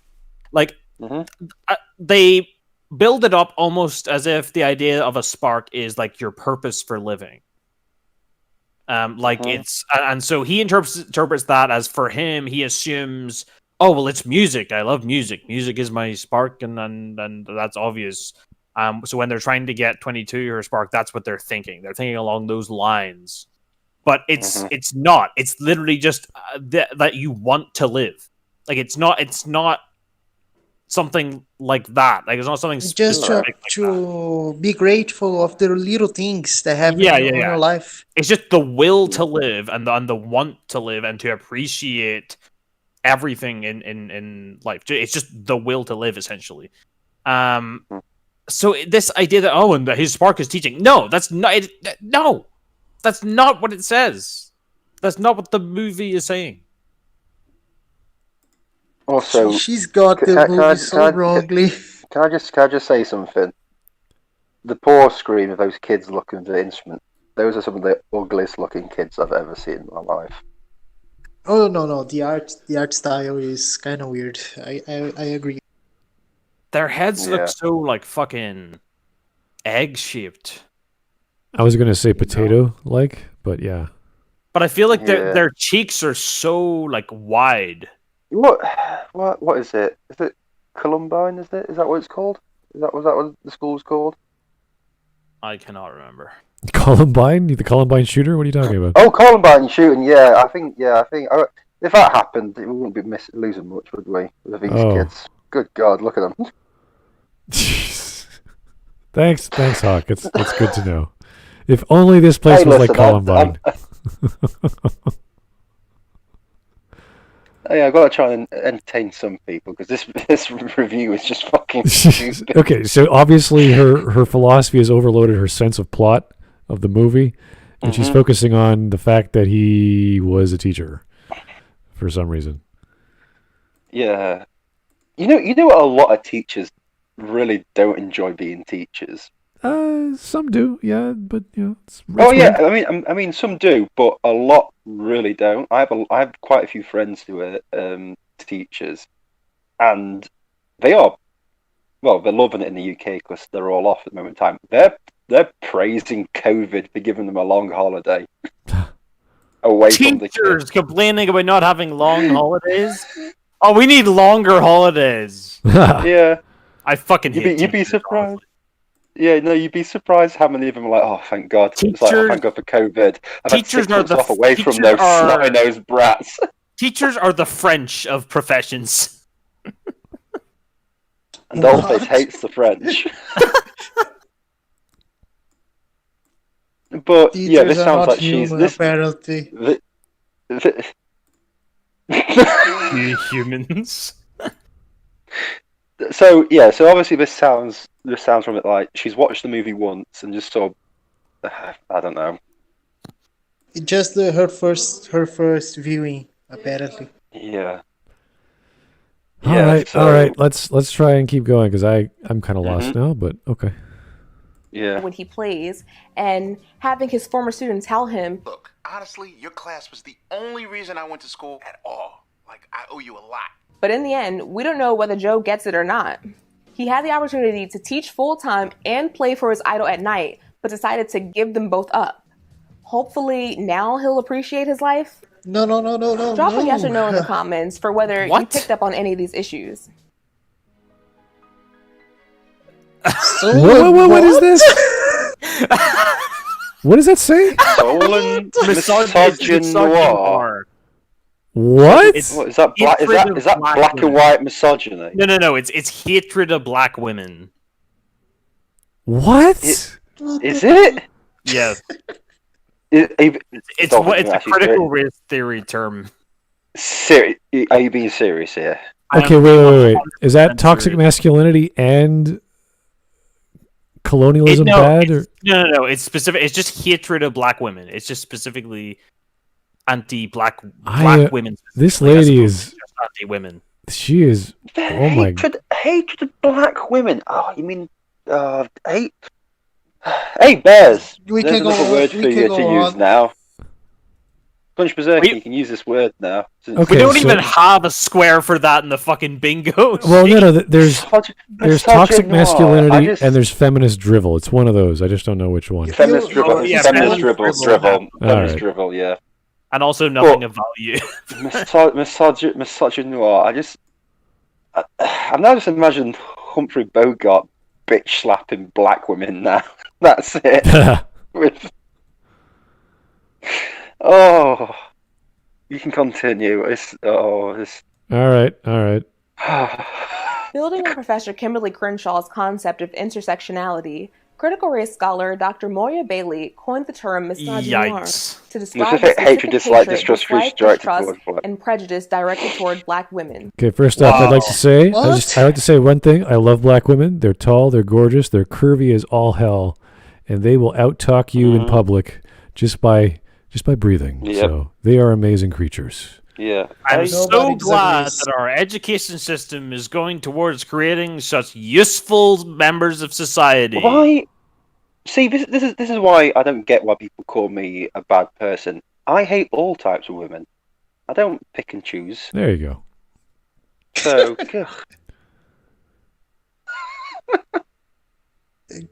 What about the Asari? Are they women or not?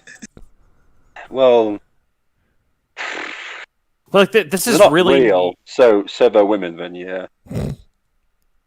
This is a fucking crime against the title of doctor. This is fucking disgusting. See, when I heard noir, I thought it was like a specific literary term that you're against the women in noir, so like the femme fatale or something like that. Like you're against that. It's like that's a good thing. Maybe you don't like strong, sexy, overpowering women in those kinds of stories because they're stereotypical or something. All right, fine. But no, you just hate black women. They also give bad habits.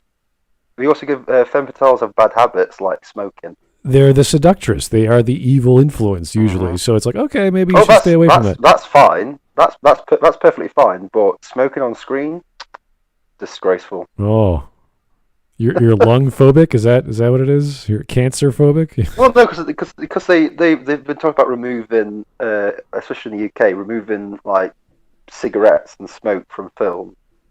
Oh, and it's really weird when they remove it from like a Rambo movie or something, and you're like, at least I'm not gonna have cancer. Someone gets blown up. How she saw this? I really want to know how she saw this on the movie. Yeah, is there any black women in this movie? Well, there's the mother and there's Joe's mom.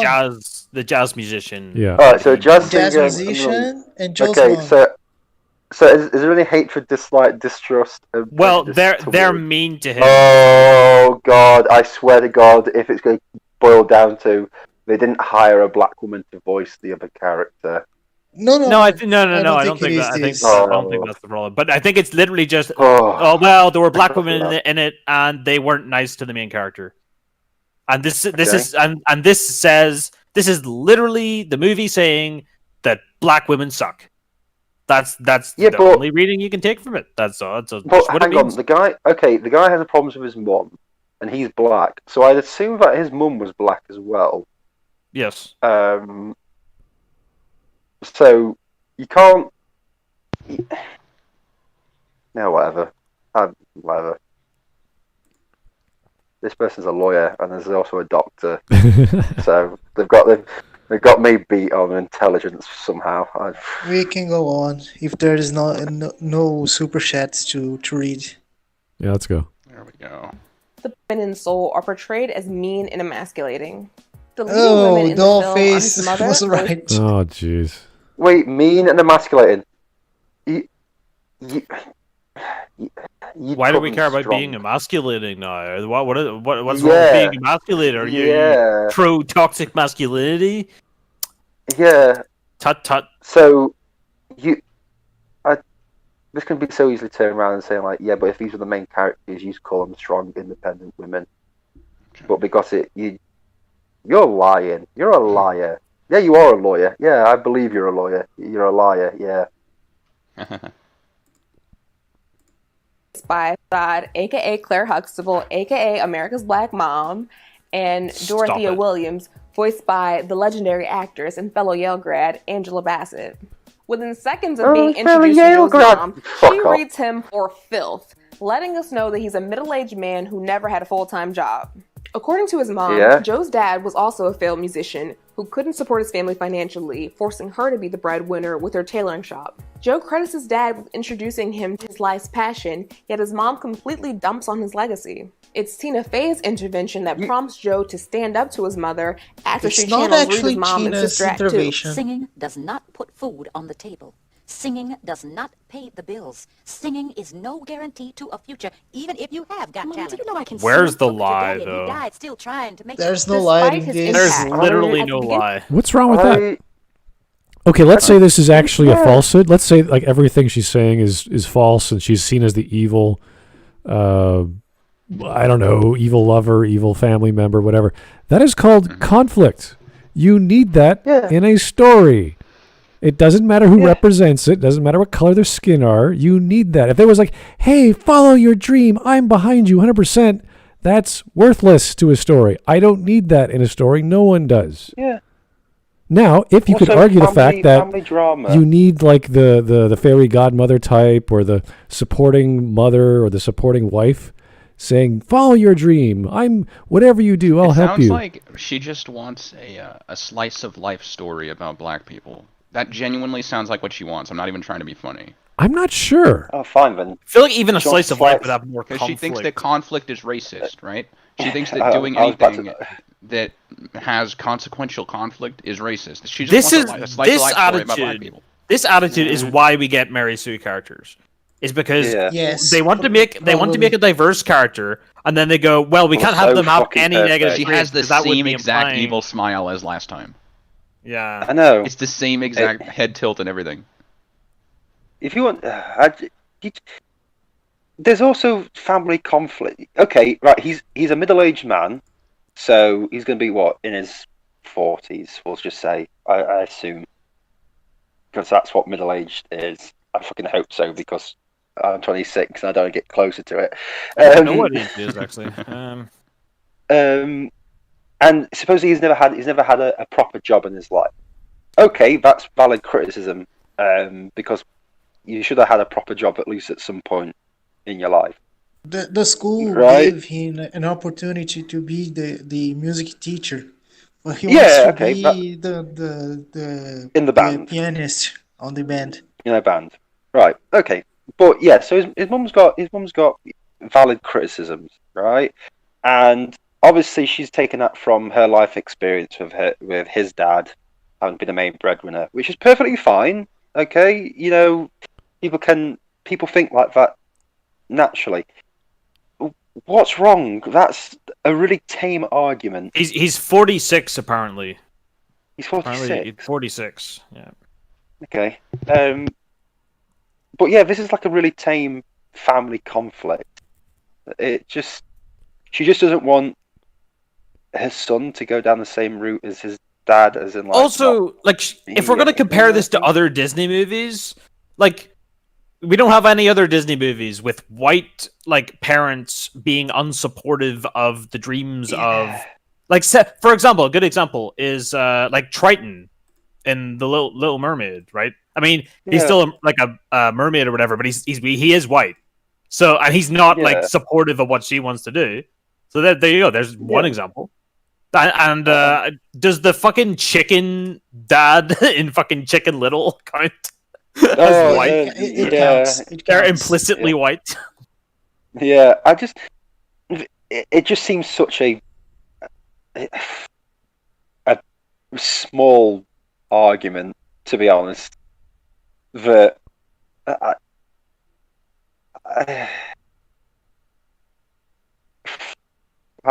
don't know. This just seems pathetic, to be honest with you.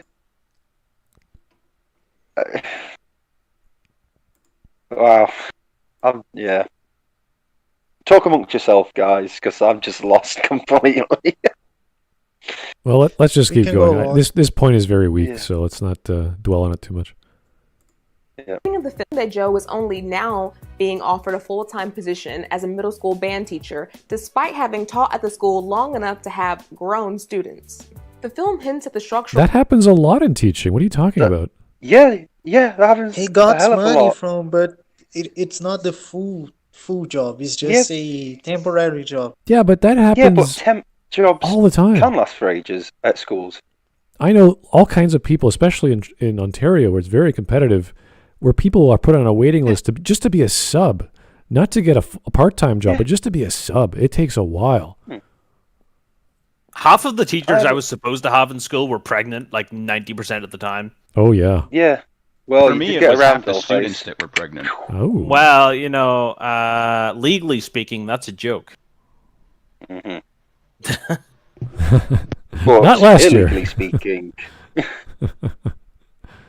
Oh, boy. But like someone says, I have a friend who is a lecturer at a university, and and he's been pretty much just temporary for the last 10 years. So, he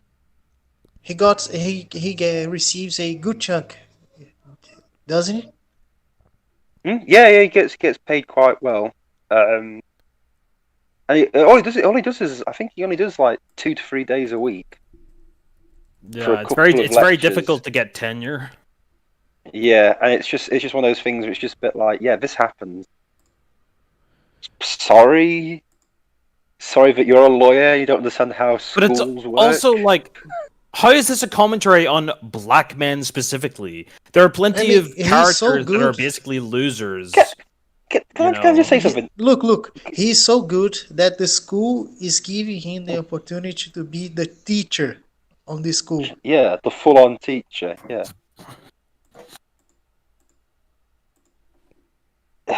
This woman, she's a case, let's just say. Yeah, she's yeah. I don't think she is a bad person. I think she is just wrong. I think she's ideologically blind, as in like there's nothing but the.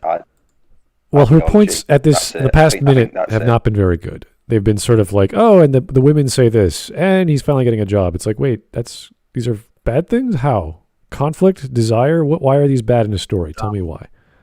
Hawk died. Oh, Hawk died. Rip.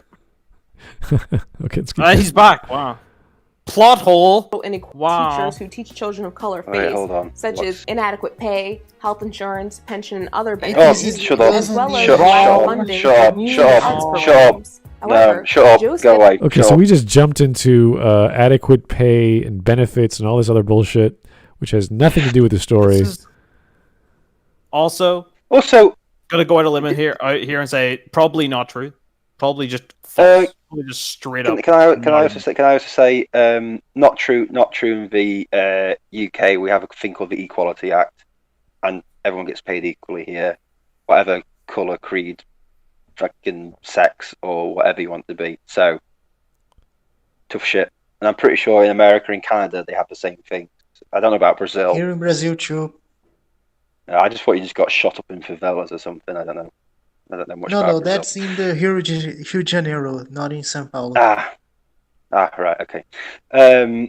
But yeah, this whole talk about underpaid, under equality stuff. Once you start digging into it, it turns out it's any data they get is incredibly skewed. It turns out that usually 9 out of 10 times they're lying through their teeth about all this stuff. Even then, who cares? Who cares what happens in this part of the world? She's doing something that is really wrong because she's not even talking about the movies. She's doing tangents to talk about other things besides the movie.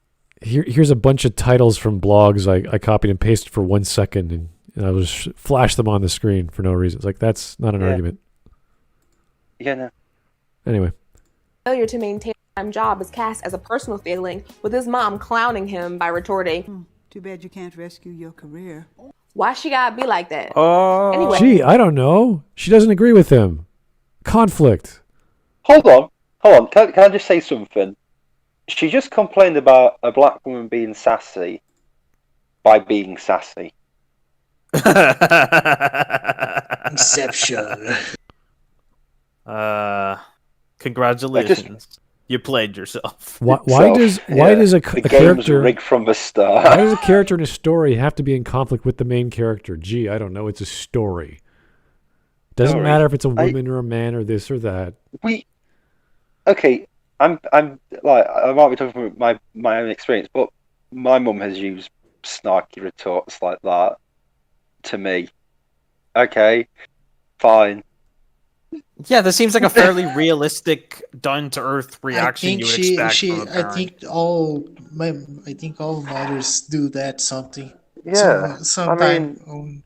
It's like just last week, my mum goes, "God, if only it was legal to have an abortion in the 90s." But you know, that's pretty good. The Smudcast network doesn't have an opinion on abortion. Pass out. Yeah, no, but yeah, to be honest with you, that quote that she just that the mum just said. That's just a normal thing that a mum would say. Yeah, to it's their just any son. parent, not just like black parents. That's just any parent would look at that situation and say that kind of thing. Not only that, but she actually lived through the life with her husband, who could not get a job making money through his passion, which was music, and there he has her son doing the same thing. What do you think her opinion's going to be? Yeah. She's not going to be jumping for joy. She's going to be like, oh. That's called characterization. You have a setup based off some idea, like this person doesn't like music because of a past experience. She has a family. She raises a family. She's the breadwinner. She's, that's her life. This is her entire existence is based off, I got to do something for my kids, even though my husband loves music. He can't get a job, whatever. Kid grows up. He's 46 and he's trying to make money with music. She's like, oh, this isn't going to work. I know what I'm talking about. Yada, yada, yada. Great. Fantastic. That makes sense. We get it. Yeah. What's wrong with that? Just a quick question. Is he, Joe, is he an only child? Yeah. Yes. There's no established brother or sister. And wasn't the snide remark about his clothes, like because she's a tailor? That makes perfect sense. Well, the whole point of him going, the whole reason he goes to her is to fix his fancy suit for the gig. And so it's embarrassing for him to go to her because he knows that she doesn't approve of him even doing that gig, basically. So he has to go there and basically tell her about the gig so that he can get the thing fixed. And so he's basically going there to confront her and going, look, I'm doing this. And also, he does a speech. She said, when Tina Fey's interfered. It's like not through, it's through 22 that he does. It's weird. He confronts his mother. Yeah, like he's sort of dictating to 22 in his body, and then he's relaying it to the mother, sort of. It's kind of weird, but yeah. All right, let's just hear it again. Color face, such as inadequate pay, health insurance, pension, and other benefits, as well as the lack of funding for music and art. However, Joe's failure to maintain a full-time job is cast as a personal failing, with his mom clowning him by retorting, "Too bad you can't rescue your career." Why she gotta be like that? Anyway, the point is that this film sends crappy messages about both black mothers and fathers. Similarly, it's not about black mothers. What the fuck? What? It's not a bad message. What the? So when you have a parent figure telling the child figure what's right and wrong, and we know why, even if their ethics that you don't agree with, but they're referenced in the actual lore, like the text, that's fine. We understand why that's fine because it's referenced. A equals A. Yes, this character is going to do A. Fantastic. It makes perfect sense. That's good. Yeah. And that's also even better good because it's conflict with the main character who disagrees with A. Sounds good to me. Yeah, we'll watch this movie after this video. Yeah, I want to watch it. It's probably a great film. No, but it's also, wouldn't it be okay? Sure, the dad didn't do well getting a job and everything like that, but the thing is, the mom doesn't even hate the dad. Was the mum and dad still together, or is the dad passed away? I think it was. Yeah, the dad. That's dad, right? The dad died. So they had. So even through all his failings, he still had a loyal wife. Here's my question. Him. Here's my question. How is it sending a bad message about black mothers if, one, it's not about black mothers, and two, she's kind of right? Yeah, and also, so when she talks about funding for music and in schools and stuff, and she's like, well, in real life, there's lack of funding, and that could stop him getting a job. Yeah. But the problem is, the point that she is making, that the mother is making, is that even being in music at all, even including teaching, and that he should get a job in something else that is more stable in the first place, like completely separate. It's not it's not just about the performing. It's completely music in general. Which is completely reasonable because of what she fucking said about the fucking funding. So, like, it's not even against that. She's not even saying it's his fault. She's saying pick another career. She's just saying it's not in your best interest to pursue this career path. That's all she's saying. Yeah. Also, the job is with something that he likes, which is music. Yeah, but like he has that. It's not even included. It's not included. I bet she'd be like, oh, he works in an office and he wants to do this band thing. Yeah, I bet she'd be perfectly fine. At least he's working and has a stable income. You know, and then he can do his things on the side, and if it works, it works. But I think she would rather he didn't have a career in music at all and just had something that was just a job. Well, that seems to be. That seems to be it. But then again, it could easily be, you know, that other thing could easily come true. But no. But what I'm saying is, how is this bad? I mean, for starters, I think it's a really good showing because it shows a black couple sticking together through hardship when a lot of media and pop culture always portrays black couples as the dad not being there, running off, and the mum being, you know, destitute, and, you know, do you know what I mean? It seems to be quite the opposite of what a lot of media shows black parents to be like. No, it's really good. Yeah, that's what I mean. Yeah, it sounds really good, and it just seems strange that she's picking fault with this when it sounds like it's everything that she's actually wants, because she seems to be really stretching to reach problems. Only wants the good for Joe. She wants Joe to have a steady life, a stable life, so that he can. All right. I don't know. I'm not pursue his dream. Okay. Yeah. I mean, but like, it's not like he's on an episode of The Wire or something. You know, he's just struggling to get a job. You know, with music. Well, in this case, he's going to a gig, I think, to dress up, and her mom's sort of giving him slack because he doesn't look good. So it's like she's still chiding him. It's like, oh, jeez. So that's a good scene to me. But anyway, let's just keep on going. We're almost done here anyway. Take some time. Yeah, we got 3 minutes left. Joe Crazy. No, it's just a mother who doesn't want her son to end up like his father. Yeah, that's pretty much it. It's very simple and straightforward. Yeah. Mm-hmm. All right. Dorothea is portrayed as rude and disrespectful towards our protagonist. Joe comes to her aid at the last minute after her regular pianist bails on her, yet off rip she's rude to him, saying, "So, we're down to middle school band teachers now." Like, word? After seeing Joe as Tina Fey wearing a gown, she wants the best. That's why she's acting like that. Yeah, do you not get that she is, like, in the movie, she's a character who was very famous, very successful. Like, she's a big, like, star in jazz. Of course she's going to be a little bit, like, disappointed in, like, oh, this is where I've come to now. Like, it's a very expected comment from that character in that situation. To be honest with you, she gives off to me Nina Simone vibes. Really? Yeah. Yeah. Oh, Nina Simone. Yeah, I really like her. Oh, she's one of my favorites. Yeah, she's one. I really enjoy. Yeah, she's really good. Also, she was really. Yeah. When she sees him play, like when she hears him play, like she practices with him, she gives him respect. She's like, okay, fair enough, you're good. So this, like, oh well, she's initially like this, okay, but then she respects his talent when he plays. He proves himself to her. Yeah, and then she doesn't continue to be what do you call it? Looking down on him after that point. Yeah, I assume with the way she is. It's not my favorite movie, and I don't even like it that much. But it's not a bad movie. It's actually pretty good with some weird controls. Yeah, I'm sure it's got the Disney formula in it, but it doesn't sound like what she's making it sound out like. Which, you know, it sounds pretty good. But to get back to the video, it does.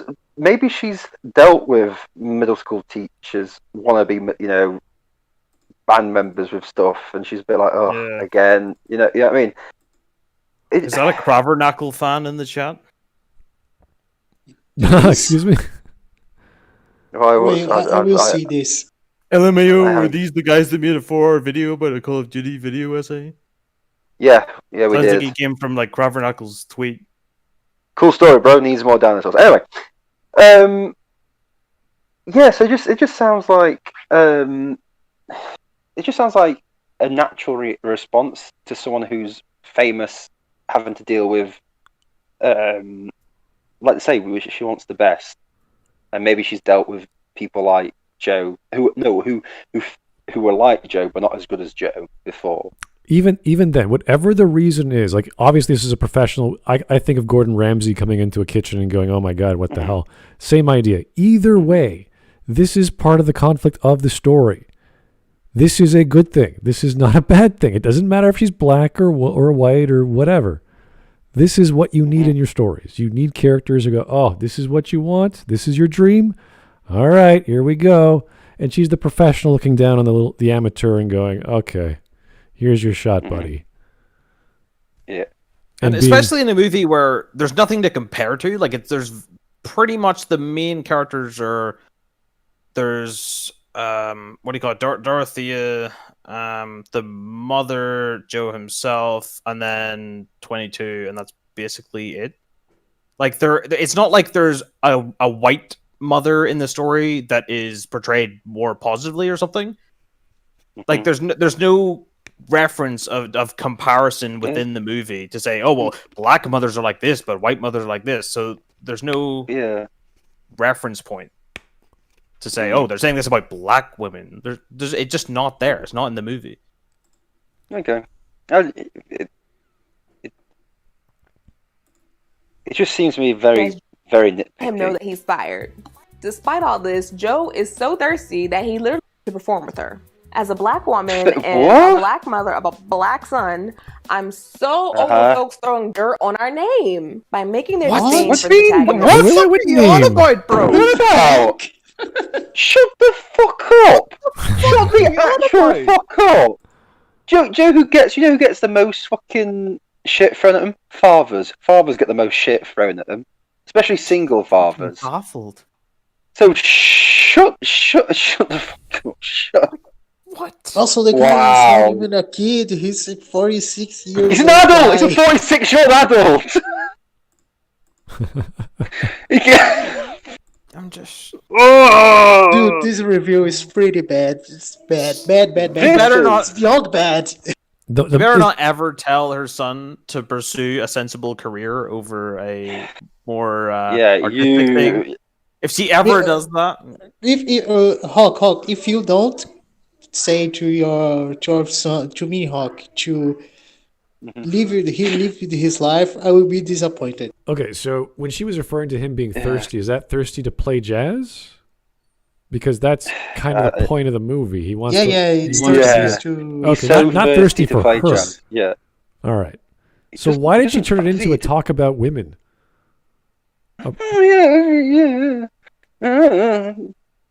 Shrug, I don't know. Yeah, I'm very confused on this point she's making, which she's very passionate about. I'm like, the story is about this guy wanting to be a jazz musician, and he's thirsty for it. And I'm like, yes, that's the point of the story. And he's talking to this woman, and I'm really tired of people talking to black women about that. It's like, what? I'm really tired that black men talk to black women. How dare they? To perform with her. As a black woman and a black mother of a black son, I'm so over folks throwing dirt on our name by making their disdain for the protagonist their defining character traits. It's not a the angry black woman stereotype. Oh my God! What the fuck? Hold on. What the fuck? Can I just point one thing? You have literally been sassy, ill-mannered, and ill-tempered during this entire review. They also, like, people like this. I don't mean black people. I mean, but people like this. They have this view. They have this view that stereotypes come out of thin fucking air. Like they come out of fucking nowhere for no reason. They're just made up. They're just made up out of nowhere. They don't come from people's experiences at all. They don't come from a general picture that people build up from interactions over generations and or whatever group it is. It just comes from thin fucking air just to be dicks to whatever group it is, just to be arbitrarily be an asshole. Like, no, it comes from experience and, from with people like you, like fucking anti-racism black woman person. Like, this is why the stereotype exists. You can't just say that they're just angry black women. They're just people. All right. I just did a who search. Have a personality. I just did a search for on TV tropes for that specific thing she's referring to. Couldn't find it. Couldn't find angry. Couldn't find black. Couldn't find stereotype. So maybe there's the sassy black woman stereotype, but I think she worded it or reworded it as angry. You know, that angry black woman stereotype. I just.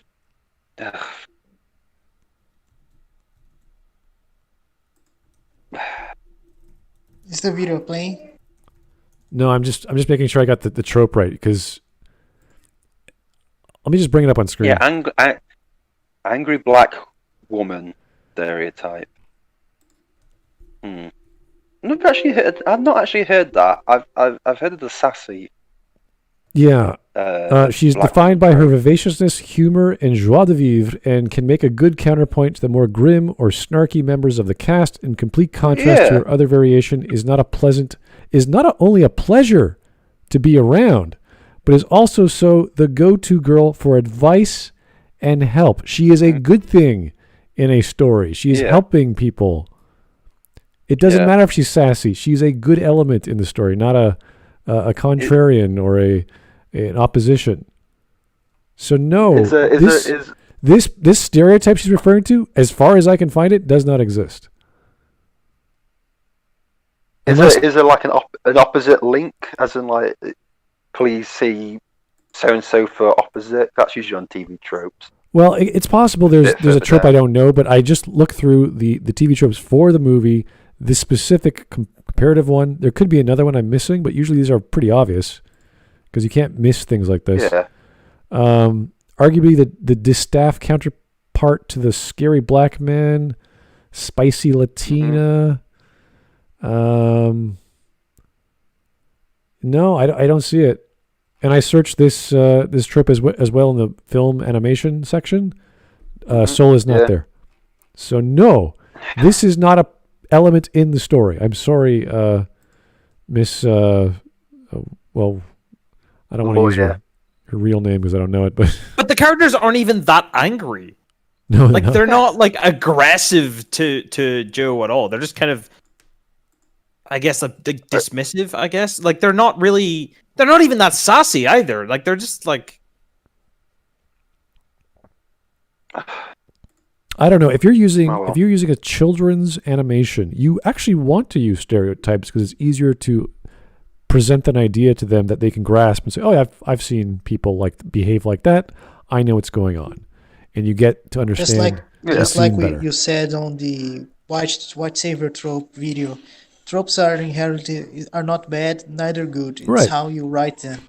Yeah. I mean, there are some tropes which are inherently good and bad. We know that some of them are, but not like the majority of them are neutral. So even if you do have an angry black woman, contextualize it. Why is she angry? What's the point? What's the point of the scene? She needs to have a reason. Pretty much. Yeah, the stereotype is great when it has a reason. Lineage, great. Go ahead. No, I was going to say that I think wouldn't the mum have a reason to be angry about him going to music with stuff? So yeah, I could understand if she was an angry. Yeah, but we never saw an angry scene from the mom, or the singer. So the mother slightly raises her voice, I think, at one point. Yeah, but this is a safe space, Dollface. You can't be raising your voice slightly. No, but there's a reason. She raises her voice because she is saying, "Hey, your father was doing that, and who was supporting him was me. I will have the money so he could do the shows." Yeah. Because she knows that she will not be on the earth. She will not be on Earth for a long time, and that's why she wants him to get a job. Yeah, I'm not gonna be here to support you forever. Right. Every parent knows that. Right. So anyway, this is. I wish I could find this trope, but it's not there. I'm sorry.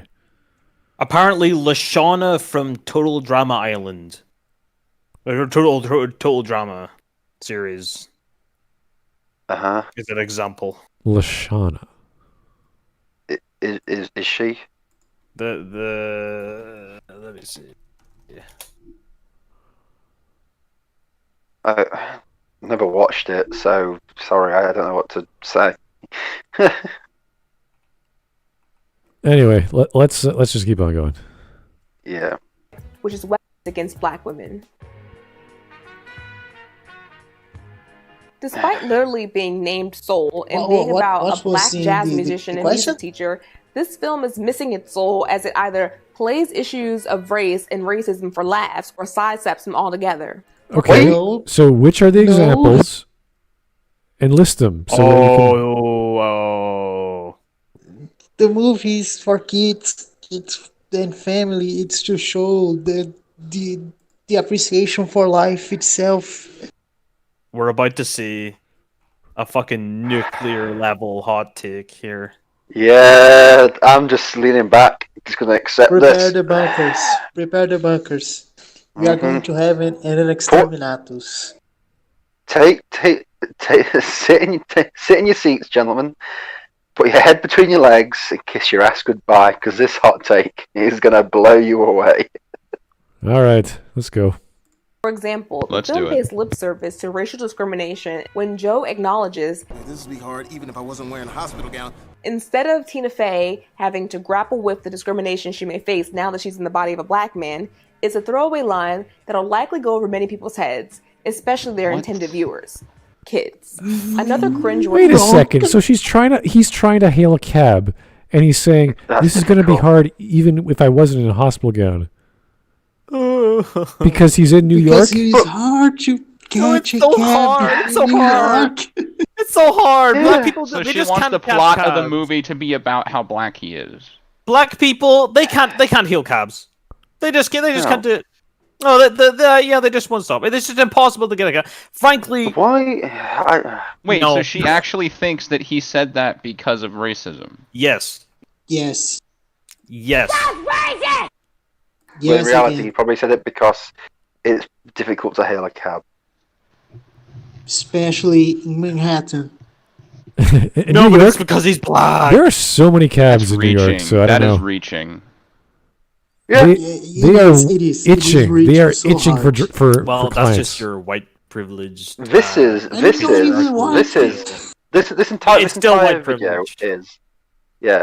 entire video is midget in a supermarket. It's just constantly reaching.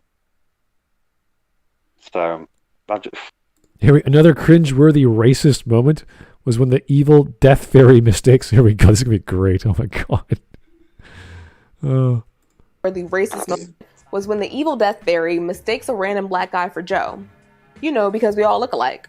Then oh my god. More fucking similar than a white person and a black person, do they not? Does a black person not look more similar to another black person than to a white person? Maybe the fairy death didn't solve the guy. You know what this is? No, you know what? Okay, this is getting a little ridiculous now. So it's like this. If it's nighttime, right? If it's nighttime, and it's not even nighttime. No, but let's say it's not. No. Just hear me out. Let's say it's nighttime, and somebody tries to shoot somebody, and they miss because the guy's black, so it's harder to see him. Does that make the shooter racist for missing the shot? Yes. You see what I'm saying? Like, come on. Come on. Stupid. This is the stupidest thing I've made in my life. Like, it's like, not only black people get mistaken for other people. Like, I've been mistaken for other people, like in work or in university. Yeah. It's like it happens to fucking everyone. Also, I'm assuming that this death fairy or whatever it is doesn't usually do this sort of stuff. I assume it's like not often. He's not even a bad character in Bad Karma, but he's just doing his job because he that's perfectly fine. But I'm assuming that this is not something that happens a lot. No. So he might not know like he what mentioned people are like. It's the first time.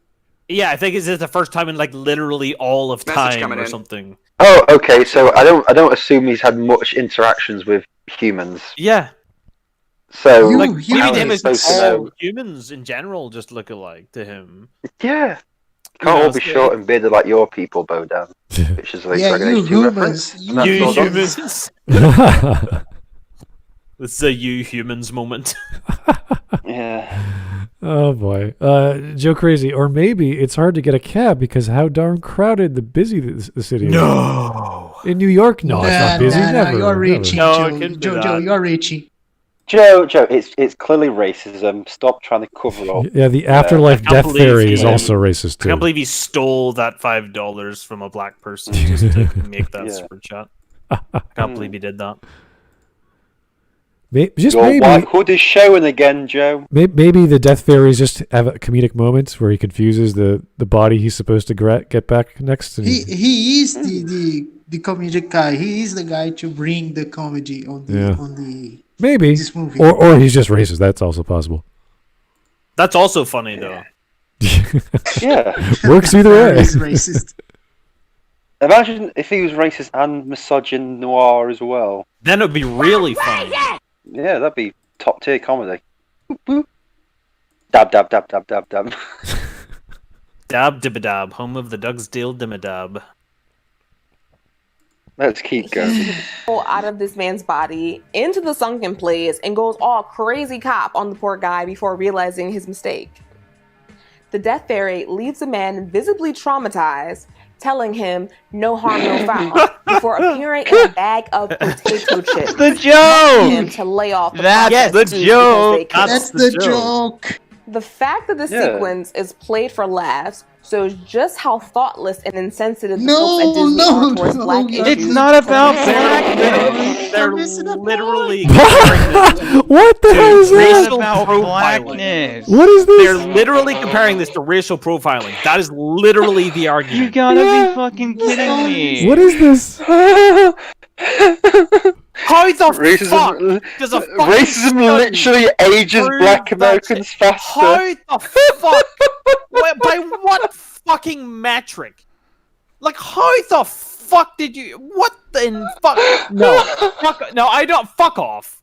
I don't fucking believe that. I don't give a fuck. No, dude. It's a fucking expert. Wait, does she even know what racial profiling is? Because even if a cop did that, it still wouldn't be racial profiling. Racial profiling is when you suspect the person based on race, not because you think it's the same guy. Yeah. Oh, but so even if a cop did that in real life, it still wouldn't be racial profiling. That's just as bad. That's just as bad because it still results in more innocent black people being accosted by police. But it's like, dude, they're gonna look more like the person than like a white person. Like you're more like you're not gonna mistake a random white person for Joe. Also, Are you? the death fairy never saw Joe. Okay, all right. So let's say that there is. Okay, let's say I'm airport security. Let's say that I see a camera feed of a guy walking in with a gun, but I don't see his face. But I know it's a black guy. Should I also search the white people's pockets just to be fair? Yeah, just to be fair. Yeah, just to be fair. No, not just that. You have to like spear tackle every white guy you see. Also, if you saw a friend, don't even search it. Just send him to prison. Yeah. This is.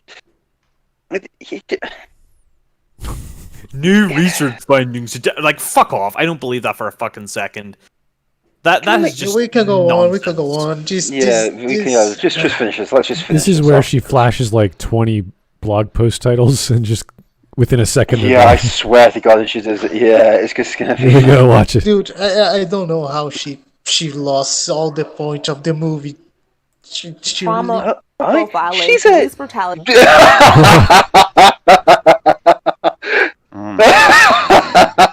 Yeah, let's just keep going. Like, it reminds me of those like complaints about why are all the black makeup products, like all the makeup products for black people, why are they locked up but the white ones aren't? Gee, it's almost like they're stolen more. Gee, to curb racial profiling. Oh, good God. I think like complaints. There's complaints. Like, do you know what? Fuck your fucking complaints. You're probably fucking wrong. Can I just say complaints? There's complaints. Someone when I worked for the government. Someone complained about me to my manager because I was too tall, in their opinion, to be in my job. What? Honest to God, she put a formal complaint in because I was 6'4" and she believed people who work for the government too should be tall under to work 6'4". here. Yeah. So when people come, kind of tall. Imagine if he just died again. Hawk was yeeted. F for Hawk. F. Oh, he's back.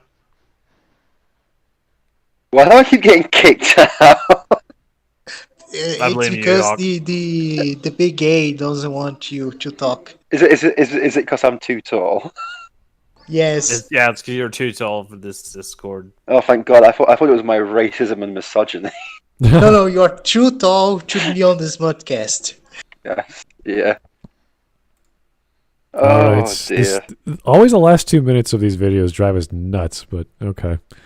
They just go crazy.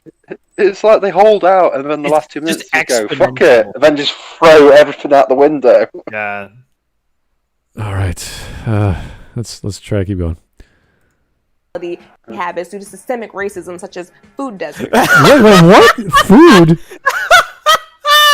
Food deserts? What the fuck? Hang on. What? Go Dude, back. I give up. I give up. Southern diet. Eating habits due to systemic. Grocery chain leaves food desert barren. No. Dude, what? Per eating habits due to systemic racism. Racism. How the fuck? Like, no, wait. No. What anyway, about Soul, the movie. Yeah, it's a good movie.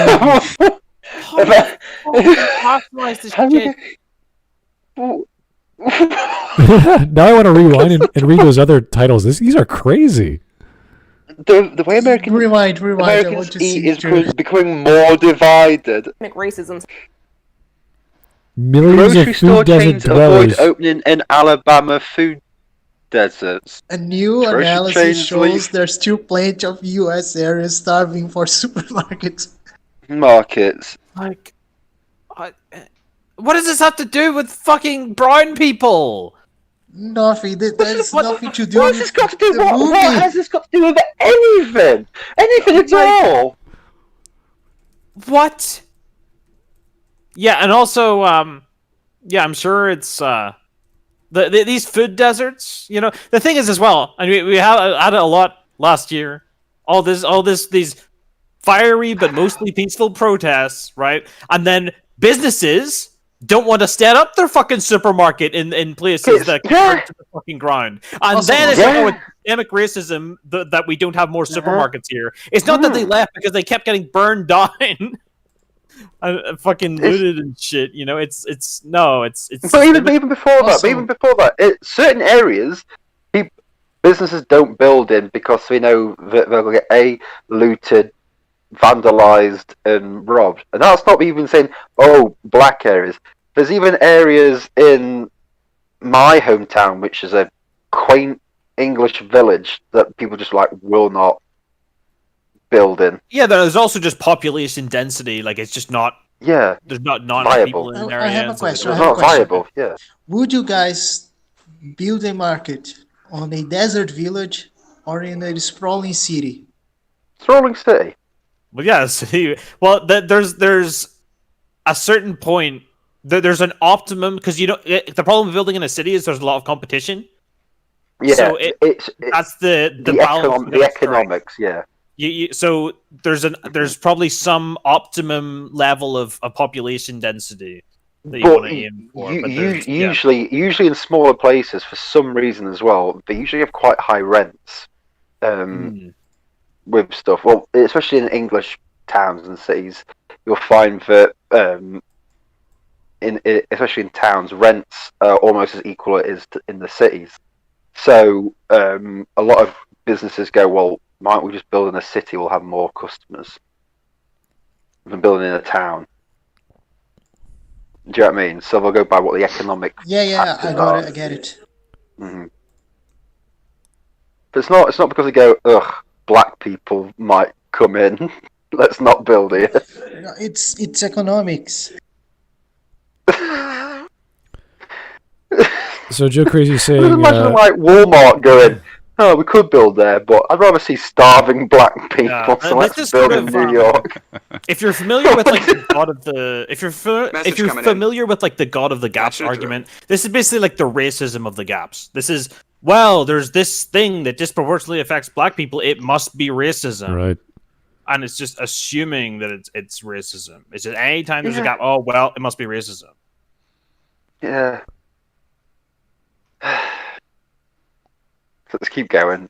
It's nearly over. Here's Joe Crazy. Dear God, those headlines look like parody articles. No, these are actual news websites. No, these are actual articles from what's that? Prestige. Andrew Sergel, senior writer, economics.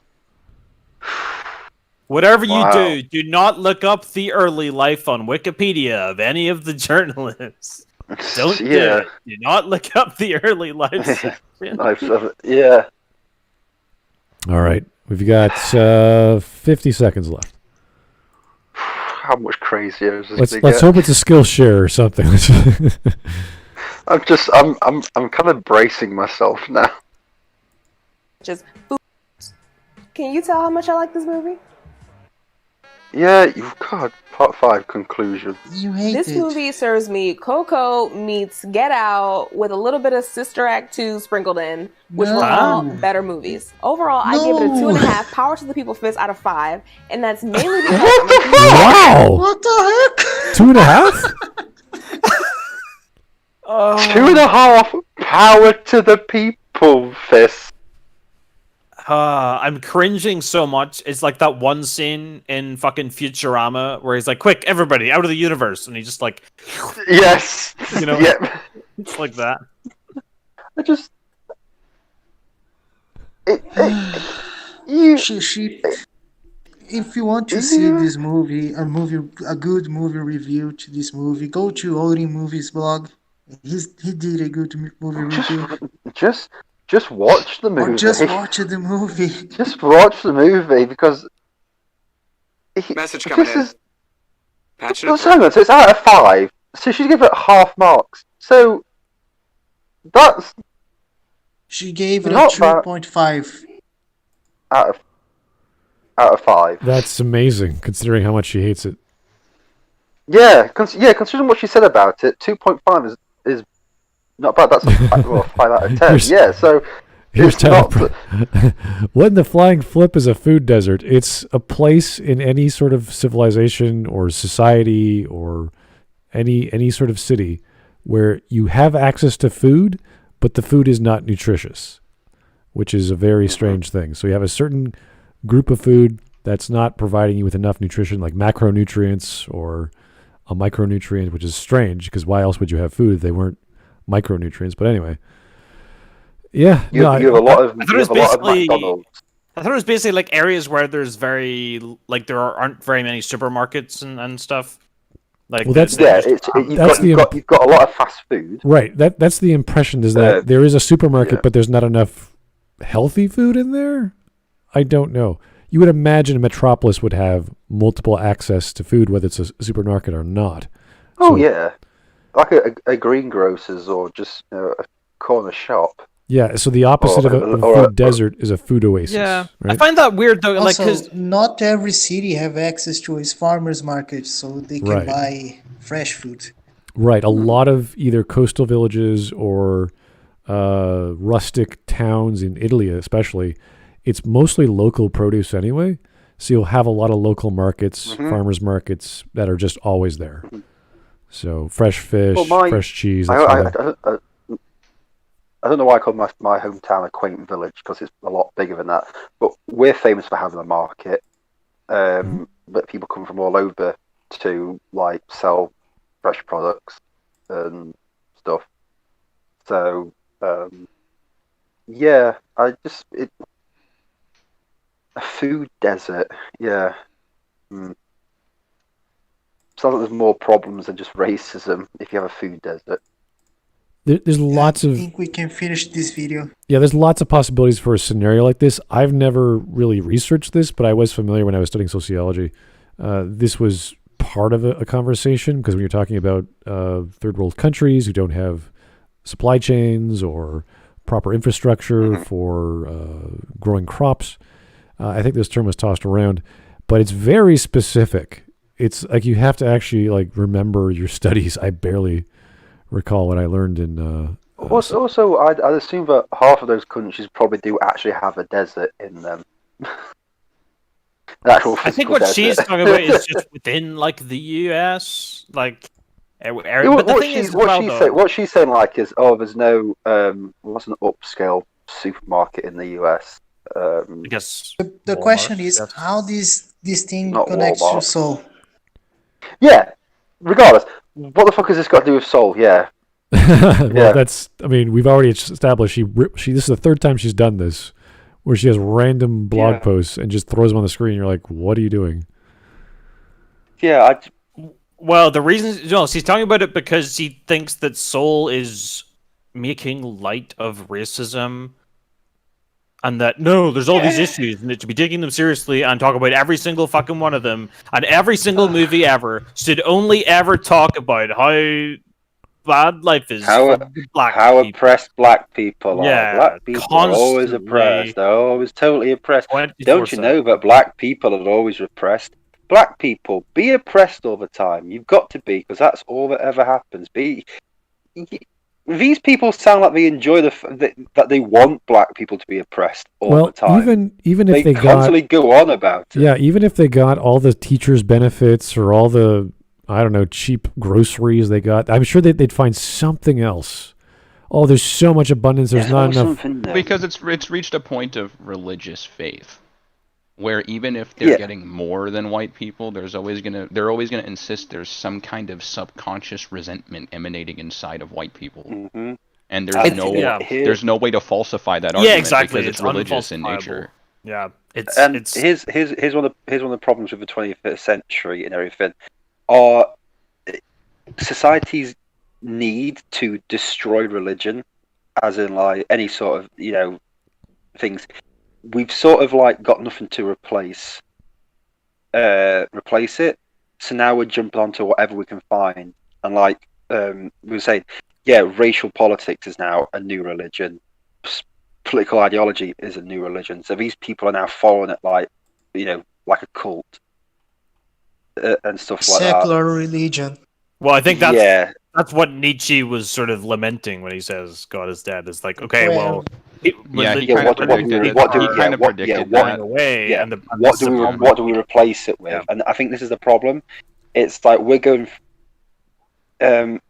What was it? I think this is actually more specific than what Nietzsche predicted, because Nietzsche predicted that there would be an obsession with equalities. This is beyond that. This isn't just being obsessed with equalities. This is zeroing in on specific types of people and insisting that they need more than others. Yeah. But my major point is it's being followed with a religious fervor, and yes, it is. It's getting to the point where it's a bit like, is this actually because you believe these things, or is it because you need to believe these things because it gives your life purpose? And if it gives your life purpose, why would you stop? Even if you reach your goal, you just find something else. They'll just indefinitely continue to insist that there's some kind of inequality in this specific way. It's sort of the societal equivalent of a hypochondriac. There's always something wrong. You're always gonna either invent or believe that there's something that has to be fixed. But here's the thing, but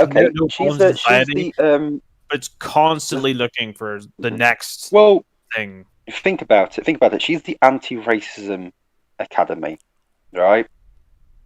Say if racism did manage to get solved tomorrow and there's no more racism, what does she do?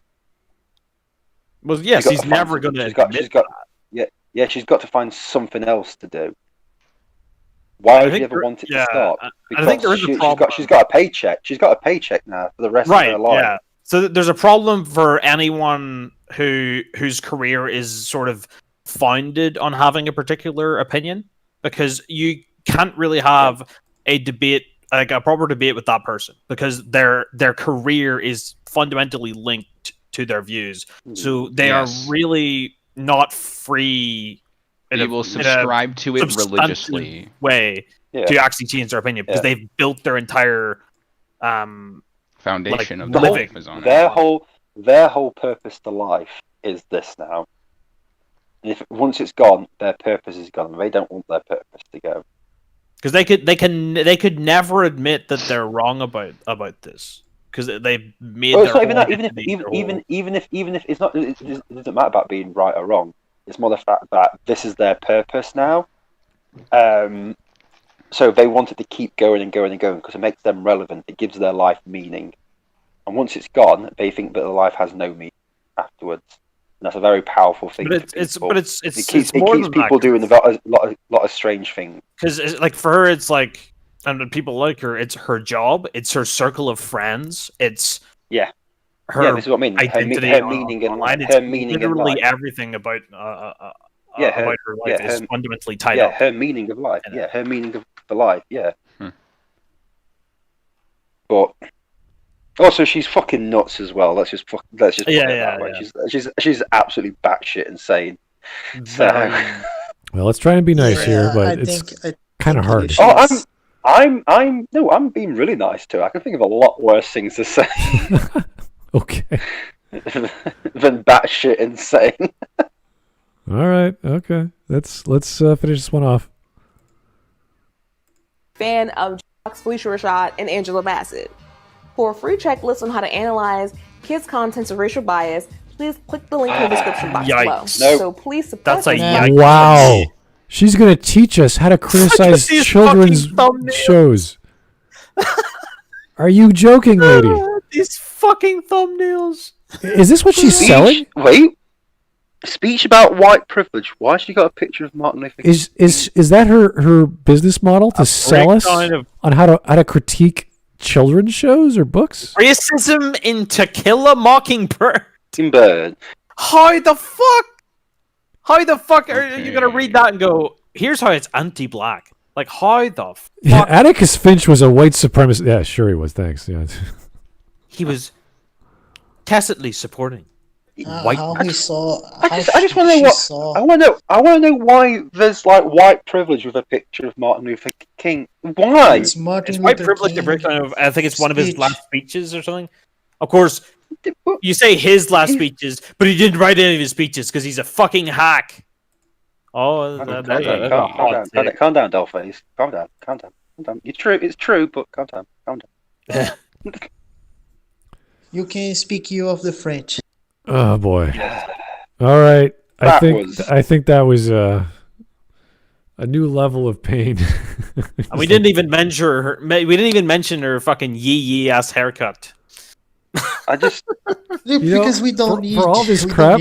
She's a very beautiful woman. I gotta say, she's attractive. She's nice. She has a nice voice. She looks good. She's a mother. Everything about her. Why all the beautiful women are crazy? Maybe that might be it. It's a YouTube thing. It just all the pretty girls, they are nuts. Yeah, it's I just. But that would be. I'm not denying she looks. Oh good. She looks good. She looks fine. But that would be objective of me. I'm treating her like an object, so that would be very bad. So I can't say that. What's that would be misogynistic even. Oh my god. No, toxically masculine. There we go. Noir something. Misogynoir. There we go. Misogynoir. Jesus. That sounds like a fucking based superhero that just goes around beating black. Misogynoir. No, it's like it's a tough job, but somebody's got to do it. It's just like no. You know what? This superhero needs to be a black man. Just to be. I'm just laughing in the chat. Smud simping again. Smud looking to get blacked. Oh no. Simping. Okay, Smud going to the horny jail now. Yeah, Smud going. Poor little white boy. Let me I'm get assuming the the Miles Morales video is going to show up in the suggestions. Yeah. All right, so let me pull up the bingo card. I don't know how you guys did, but I didn't get a bingo. I got very close. You know something? I forgot about the bingo card halfway through because my mind just went. I was like, "What the fuck is this?" I get so far and I forget because I get so into the video. So these two major parts of the video were diversity or representation matters because that's pretty much her channel. That's the whole thing. But the most part, if we were to take away the actual ideology, most of the scenes she talked about were just in her own bizarre world that were not in the film. Or, everything is political. I don't know. I don't know if we can equate racism with politics. She didn't really get into politics that much. Yeah, true. Let's see. She was rambling a lot. I think Ismphobia. You can. I sort of equated the whole white man bad. The toxic masculinity. You can put an X.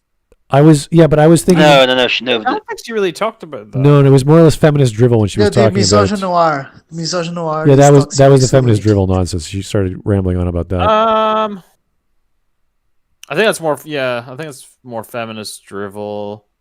I guess capitalism bad with like the food deserts. Yeah, I don't know. That's not in the film though. That's just dumb. That's just a dumb statement. That's a non sequitur. George Kells has done a really good comment here in the chat.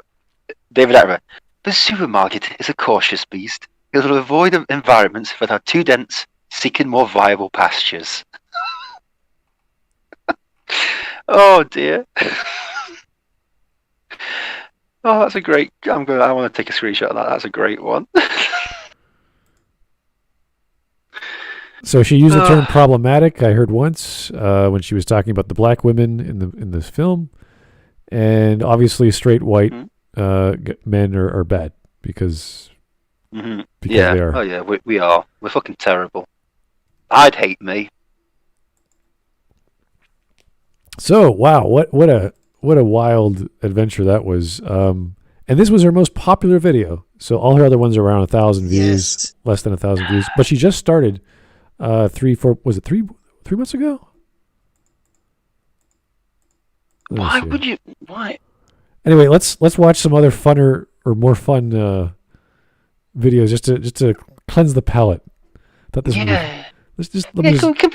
people vote for nice ones? What's up? Please. I can suggest of starters to watch. I just want one where they don't go insane in the last 2 minutes. I'll see you at work. Oh, your hair is adorable. You must like spending time with me as much as I like spending it with you. I so want to introduce you to Doc and all the 7 dwarfs. Goodbye. Oh, isn't that nice? That's a good Disney character. Look at that. Yeah. Yeah, that cleanses the craziness. Goodbye. I've seen so many versions of that scene at this point. Yeah. I like the Kermit one. Oh, it's in there. It's brilliant. Shiny, you recommended the Clanker version. We just An old haircut. With that brain surgeon or lawyer you're fucking with. Yeah. See if I can get it. Face reality hawk, Smud's audience. Shit, oh yeah, we are. Yeah. I'll see you at work. Nigga, don't hate me because I'm beautiful, nigga. Maybe if you got rid of that yee-ass haircut you got, you get some bitches on your dick. Oh, better yet, maybe Tanisha will call your dog ass if she stop fucking with that. More controversial videos for Hawk. Got it. No, why?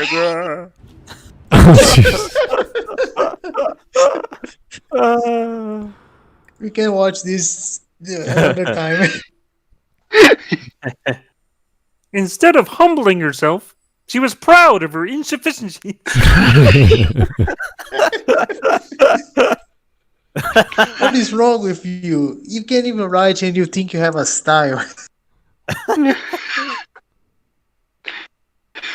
That phrase summarizes the last video we watched. Oh my god.